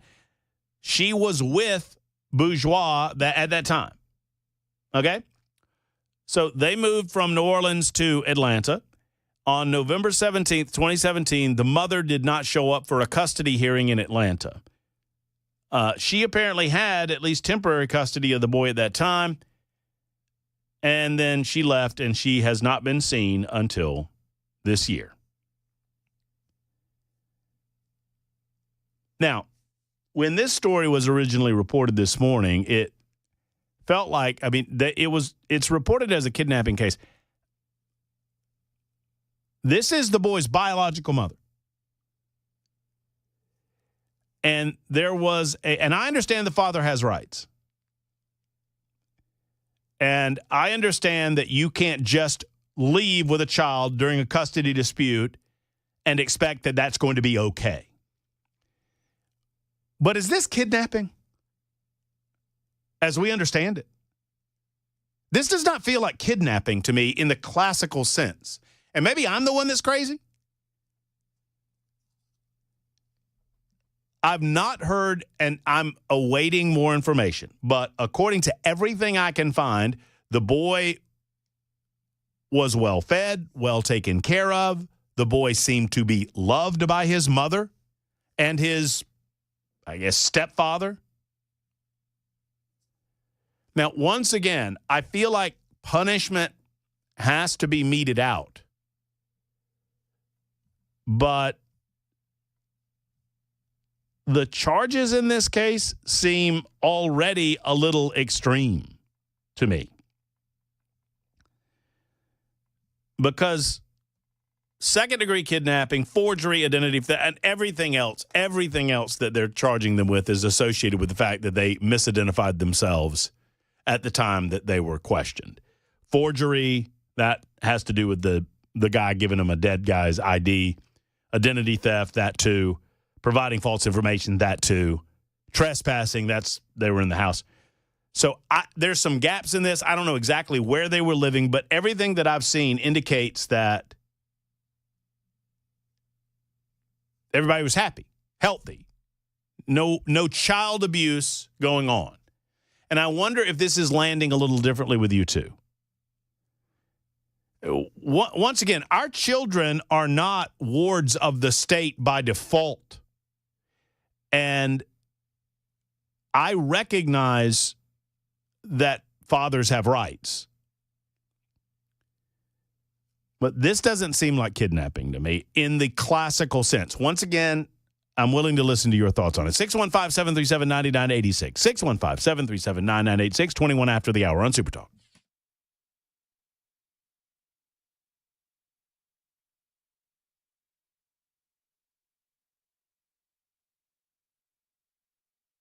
Starting at 5 a.m. and streamed on the Super Talk 99.7 WTN. Hello, friends. It's Matt Murphy here talking about my friends at the Glock store, and we are so lucky to have them in the city of Nashville, in the state of Tennessee, really. One of the reasons that Glocks are incredibly popular like they are across the United States, the wide availability of customization and performance parts. I mean, it's just very cool that you can make your Glock truly your own, whether it's competition triggers, red dot optics, magwells, extended controls, night sights. There's too many options. There's too many different customization types to mention in one 60-second commercial. But rest assured, if it is for a Glock, the Glock store carries it because, after all, they're the Glock store. Now, we're lucky to have the Glock store retail showroom right here because the Glock store is always open for business. And if they are open for business, there's a certified gunsmith on duty, always. So whatever parts you purchase to customize or enhance your Glock, they will install those for free while you wait at no charge to you. Now, I bet a lot of you just said, wait a minute, you're saying that they do that for free? Yes, there's no charge to do this. You buy the parts, they install them for free while you wait. That's pretty cool, right? A lot of reasons to like the Glock store. Free parts installation is just one of them. They are minutes away from the airport. I say worth the drive from anywhere, just off of Briley Parkway and Elm Hill Pike on Air Lane Drive. Go to GlockStore.com for more information or shoot270.com and tell them I sent you to the world-famous Glock store.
Tennessee is the governor's signature away from banning cell phones in classrooms starting next school year. This story and the day's closing money news at 6:30 on Super Talk 99.7 WTN. All right, a lot of you are angry at me and yelling at me on the Super Text line, and that's fine. I am not suggesting – I am opening up the floor for conversation. That is all I'm doing. I'm not suggesting that the woman in this case does not deserve some sort of punishment from the government of the United States, from the state of Georgia, from Colorado, wherever. No one is suggesting that. I'm telling you that it lands differently when it is the biological mother, the woman that the child grew in her belly, she bore the child. Now, I understand you cannot separate her from the child from the father legally without there being some sort of recourse for the father to get his son back. And I understand all of those things.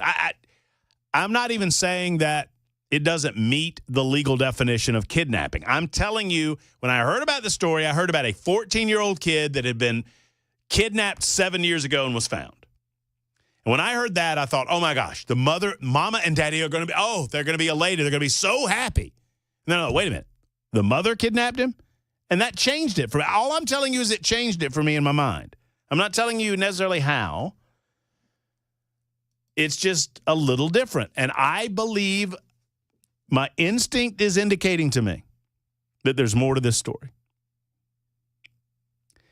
My instinct is indicating that to me.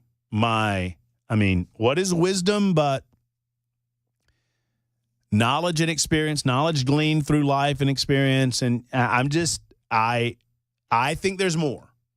I don't know. Maybe not. Let's wait and see. What does Nathan say at Lebanon? Hey, Nathan.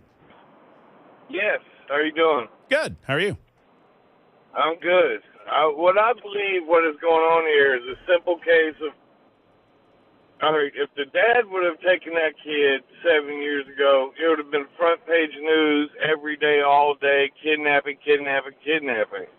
The mother takes the kid, and it's, it's the mother, whatever. She got caught with the kid. It's all good. No harm, no foul.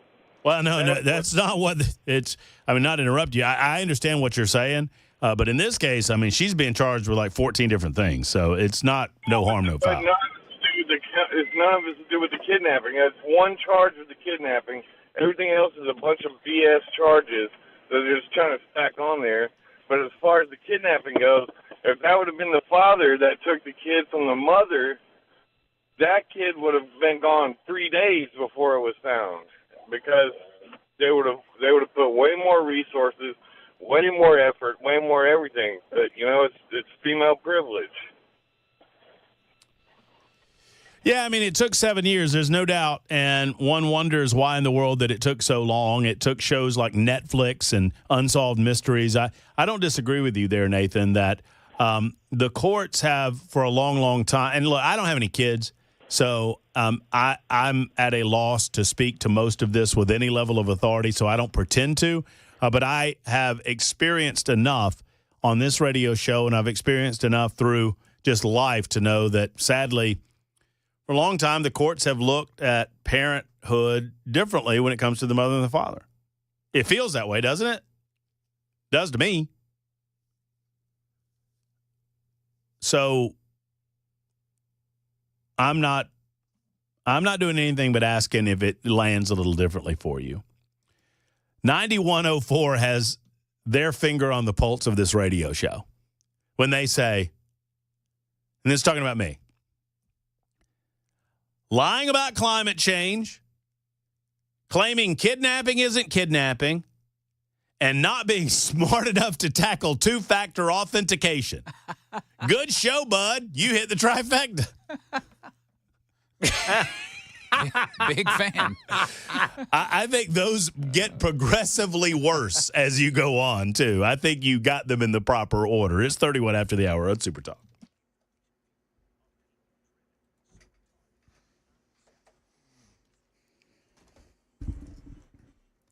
I'm Ken Weaver with your top stories. We've got the full forecast and traffic in 5 minutes. And right now in Tennessee, the governor's signature is all it's going to take to ban cell phones in classrooms.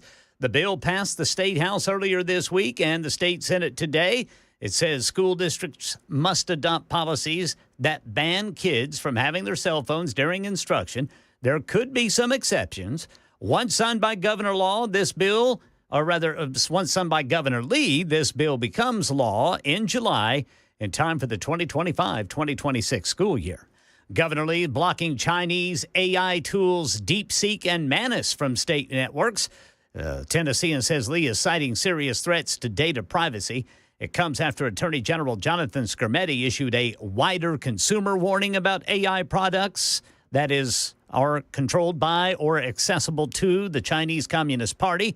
DeepSeek became the most downloaded app in the U.S. earlier this year for its AI assistant feature. Manus launched just this week. Money News, Michelle Franzen. Major market indexes fell after Wednesday's gains. The Dow was down 428 points, the S&P 500 dropped 104 points, and the Nasdaq lost 483 points. Stocks fell after President Trump announced another rollback on some of his tariffs, adding to uncertainty about where the economy is heading. Tech stocks led the losers. Marvel Technology dropped sharply even after its latest quarter performance beat analysts' forecast. Commerce Secretary Howard Lutnick said tariffs on Canadian and Mexican imports would likely get a second one-month delay. The pause would apply to goods covered in the U.S.-MCA trade agreement. China's commerce minister said his country can endure the U.S. tariffs, adding there are no winners in a trade war, and Beijing is open to trade talks with the U.S. Tech company Siemens announced plans to invest $285 million in 2 new facilities in California and Texas. And by the way, President Trump has paused tariffs on both Mexico and Canada for 1 month. That's the latest news. Traffic and weather next. I'm Ken Weaver, WTN News.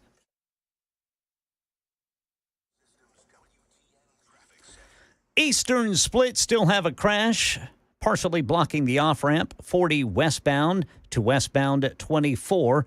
After Spence Lane, all the lanes are now open. It has been moved to the Gore, but still slowing things down. Traffic every 10 minutes every morning on Super Talk 99.7 WTN.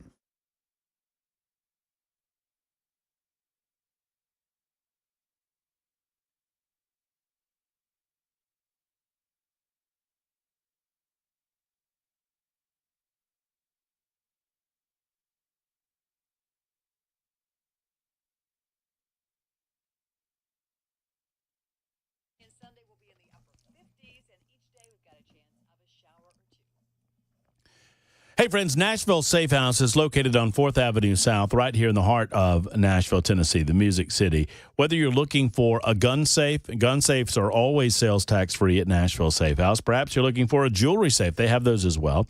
Maybe a biometric to put at your bedside. If you've got small kids, these biometrics are so good because they utilize your hand technology. They utilize technology and your singular prints for your hand, your biometrics. That's why they are called biometrics, to make sure that nobody else can get into your personal gun safe or your area where you store your gun except you. That's what that's all about. So they also have tornado shelters at the wonderful Nashville Safe House, and, of course, they've got vault doors. That's what they do at Nashville Safe House. The best selection around, over 200 safes in stock, ready to go in the showroom, and another 400 in their warehouse. At times, they have 600 safes ready for you at Nashville Safe House. All shapes, all sizes, all brand names, all models, all fire ratings, ready to go. Go to NashvilleSafeHouse.com to find out more. Better yet, tour the facility at 4th Avenue South. Go by and say hello to Mark and his team. Tell them Matt Murphy sent you to Nashville Safe House.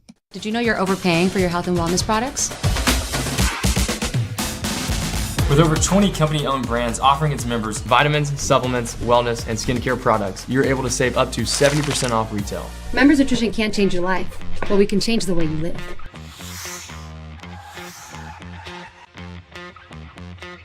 Weather can change in an instant, and you need to be prepared for any outcome. That's why Generator Supercenter of Nashville will help keep your family safe and connected. We make buying a backup generator simple and easy, with financing options available, free in-home estimate, turnkey installations, no worry warranty, and most importantly, the monitoring and service of your fully installed generator. Come see us at our location in Nashville or visit us online. Generator Supercenter of Nashville. We serve all Middle Tennessee.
I just read something on the social media. Back to your calls momentarily on this issue of the 14-year-old found after 7 years missing with his mother and his mother's husband, stepfather. I don't know how else you would describe this guy.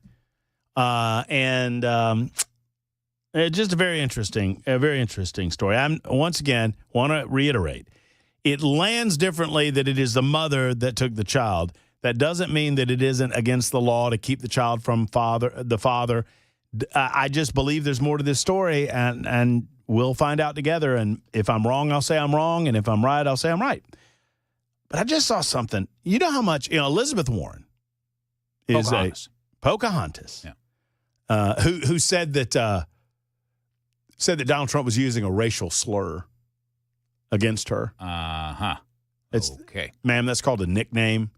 And he can't be using a racial slur against you if you're not Indian, right? You can't. Native American, please. Oh, pardon me. Native American. So he's doing that because you aren't, not because you are. You know how much she's worth? Oh, millions and millions, I'm sure. $285,000 a year is what they make in the United States Senate. Yeah. And that is the highest paying job that she's ever had in her life. Mm-hmm. And she is worth $67 million. Ooh. Wow. How? Just smart saving, I'm sure. Just being very frugal. Wise investments. And one of the reasons Congressman Mark Green, well, I don't know if this is true or not, but one of the last times I had Congressman Mark Green on my radio show was during a time when he was the second best investor in Congress. And there were some questions like, are you just wildly successful at this? His investments outperformed the market by like 189% or something.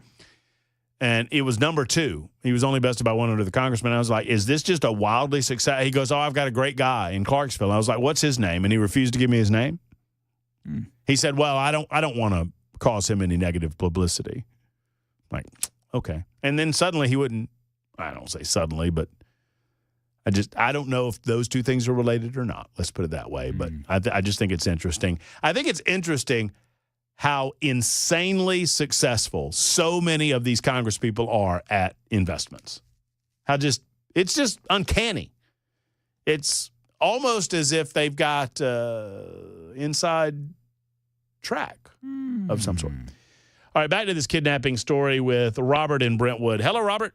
Thank you for calling. Hello. Hi. Hey, I think you were on the right track when you said we really don't know everything in the case. Whether the mother had custody or not, we don't know what the Penny Light hearing said. Maybe it was 50-50. Maybe she had the kid that week right before the court hearing. So we really don't know. We don't know whether the dad was a bad dad or anything. But I guess, and I think I'm on the side of you slap her with everything you can. Tennessee law is, in a divorce custody thing, is 50-50. Unless one parent is a drug addict or an alcoholic or something drastic. It's 50-50. That's what the law is. I know I heard you don't have children. So us that have children have a little different outlook here. I think the movie Double Jeopardy portrays it a little bit. Now, it's a little different situation.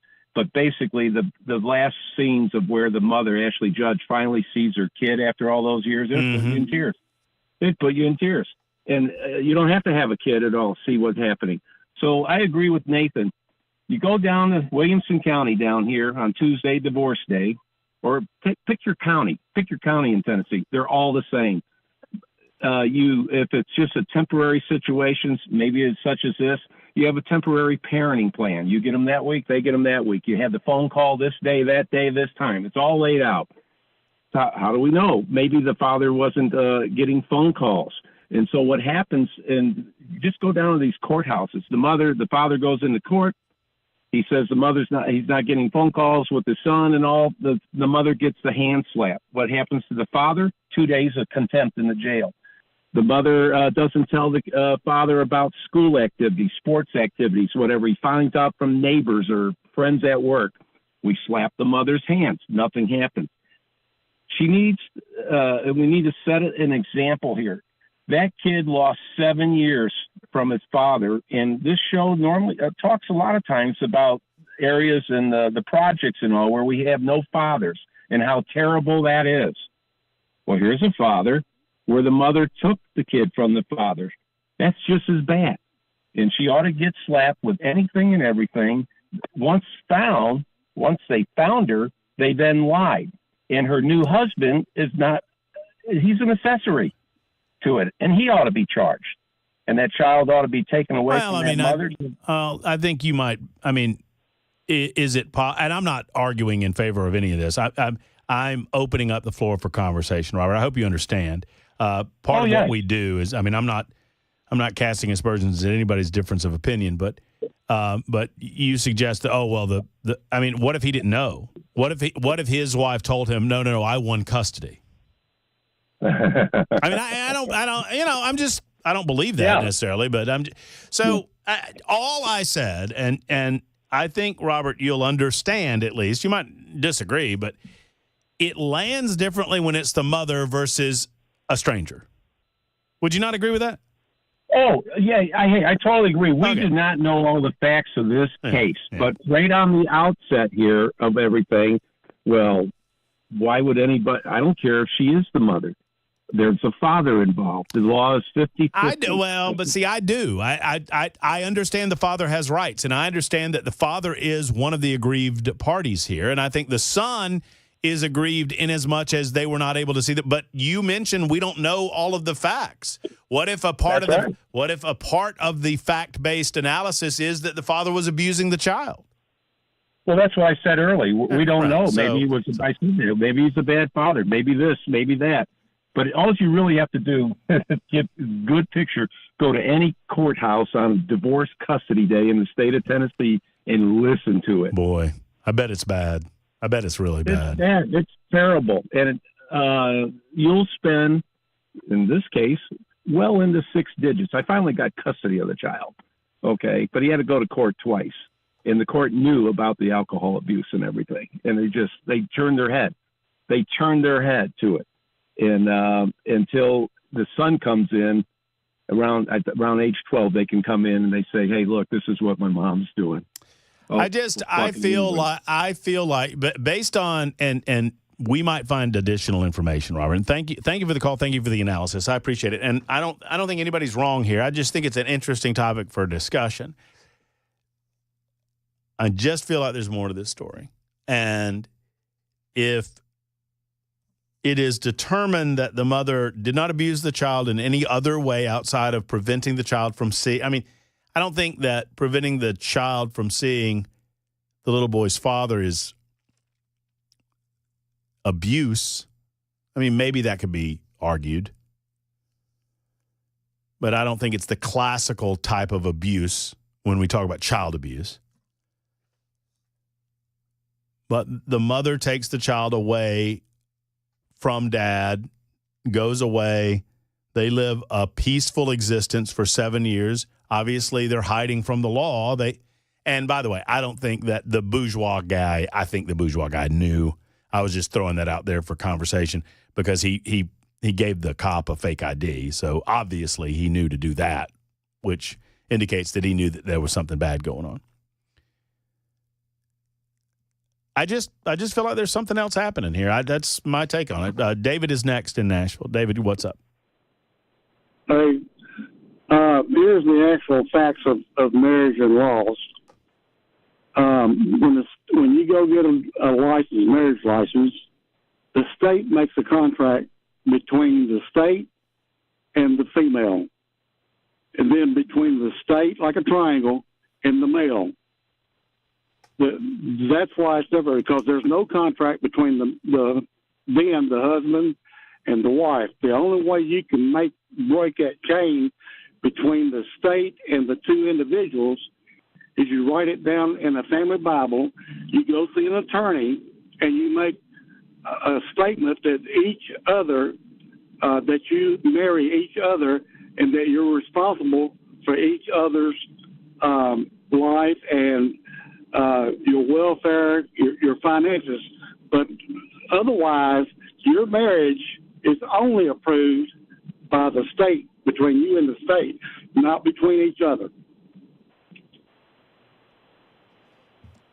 I will defer to you on this subject, David. I don't know what that necessarily has to do with what we're talking about, but well, that's why the state is not going after the female like they would the male. As far as the child being disappeared. Have you been married? Oh, I've been married 56 years. Do you consider do you consider your union with your wife a matter of the state or a matter of union before God? A union before God. The state's got nothing to do with getting in my bed. Well, we agree on that then. The state involves itself in marriage far too much, in my opinion. I argued that years ago when I argued in favor of civil unions for everybody. You know, when gay marriage, that whole debate was going on, I was like, I don't look to the state to codify my marriage in any way. I don't look to the state to certify my marriage in any way. My marriage has the only reason that the state is involved with my marriage in any way is because legally I have to have it involved for legal purposes. One more, and then we'll call it an evening. Mike is in Murfreesboro. Hey, Mike. Mike. Oh, Mike. Well, maybe not one more. Maybe no more. And we'll call it an evening. I'll tell you what. We'll take a reset. We'll take a timeout, and we'll sling the hits. As far as I know, I never really got to transgender mice, but, we mentioned that story. We'll wrap it up in a moment. It's 10 minutes until the top of the hour on Super Talk 99.7 WTN.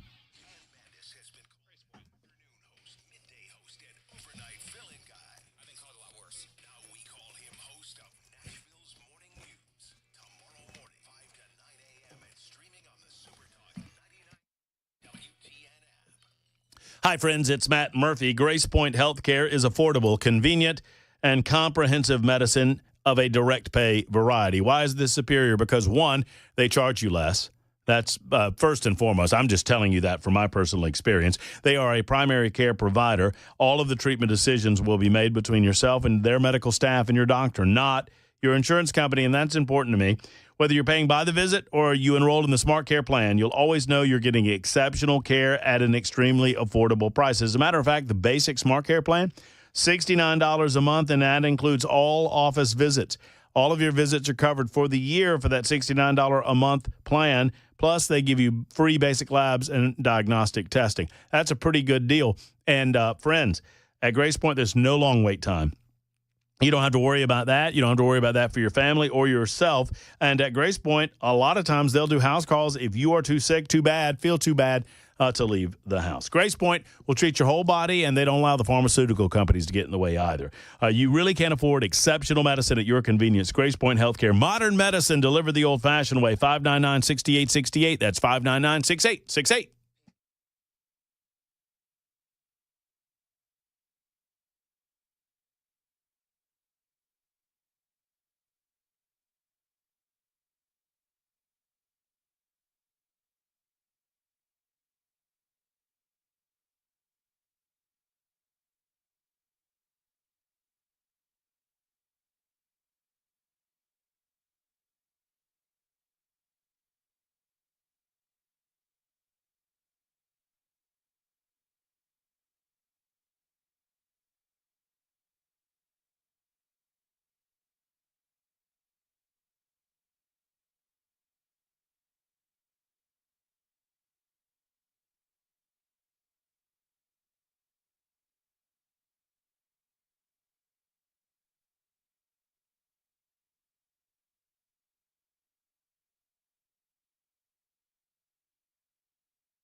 Super Talk 99.7 WTN. Man, lots of conversation on the super text line about the mother of the 14-year-old child that took the 14-year-old child against the determination of the state and against whatever. I don't know. What we don't know is most important in this case. And obviously the mother's been charged with kidnapping and the stepfather, if you will, or the other individual involved, the husband of the woman in question has also been charged with a variety of crimes. For the child conversation, writes 2165, I was told I needed at least a 2-bedroom apartment, and the judge didn't care where I slept as long as my son and 2 girls were separate and had their own space. I found I found out my ex-wife moved into her parents' house and had her boyfriend there. Well, no, I mean, I could go on for hours, if not days, regarding the different ways the courts have treated fathers and mothers in the system, at least as these stories have been related to me. This is the way that they've been related to me. Once again, I like to remind you that my children are perfect. We had perfect children. Little hairy. Well, I mean, a little hairy, but you know what are you going to do? I mean, they don't give me any back talk. They make straight A's in school. I've never had a discipline problem with them in school. Yeah, sometimes around the house, because my children are dogs. Mm-hmm. I don't have any other kids, so I don't try to tell parents how to parent. Outside of just common sense. A co-parent that takes a child and intentionally hides that child from the other legally appointed parent is kidnapping said child. At a minimum, I don't see how any other argument can be made about this. I was not making an argument to the contrary. I was saying that when I initially heard about this story, I was relating to you just a real-life reaction to all of this. Once again, I'm not trying to get into a fight with anybody about this. I know my reputation precedes me.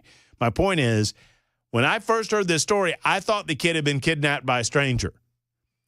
And when I heard, they were found after 7 years, I'm like, oh, holy moly, mama and daddy will be so happy. And then I found out it was the mama, and that changed my reaction to the story. That's all I'm telling you. And I'm not saying that's not wrong. I'm not saying that you are allowed to do that. And then I get this, 7178. Damn, bro, I loved your show. Lost respect. Lots of respect lost tonight. Why are you losing respect? For what? Me just telling you the truth? If you can't handle a conversation where someone has a slightly different opinion than yours, then I would recommend you not listen to my show. I mean, that's all I can tell you, 7178. I mean, there are going to be times when we have slightly different perspectives on things. You're losing respect over me for telling you that I thought the kid was kidnapped by a stranger, and when I found out it was mama, it was a different reaction that I had. I'm not saying that it wasn't wrong for her to do that. I'm telling you there are more circumstances to this story, though. I believe that with all my heart. So I hope that over the next, 15, 20 years, 71, 78, that I can gain your respect back. And if you haven't lost respect for me over much, much worse stuff already, then I don't know what to tell you. TV says, hell yeah, it's abuse. Mental and psychological abuse on the kid and the father. Certainly the father. Keith says he filed a police report. He has some standing to press charges. I'm sure he does. Interesting case. We'll cover the latest details. I've enjoyed it. Hope you have as well. Mark Levin is coming up next on Super Talk 99.7 WTN. Hope Mark's feeling better. He's been a little under the weather the last few days. You can tell it in his voice. We'll be back for a First Amendment Freestyle Friday edition tomorrow. Oh, it's the last show before the big vacay, spring vacay for Mr. Weber. Until then, have a great evening, folks. So long, everybody.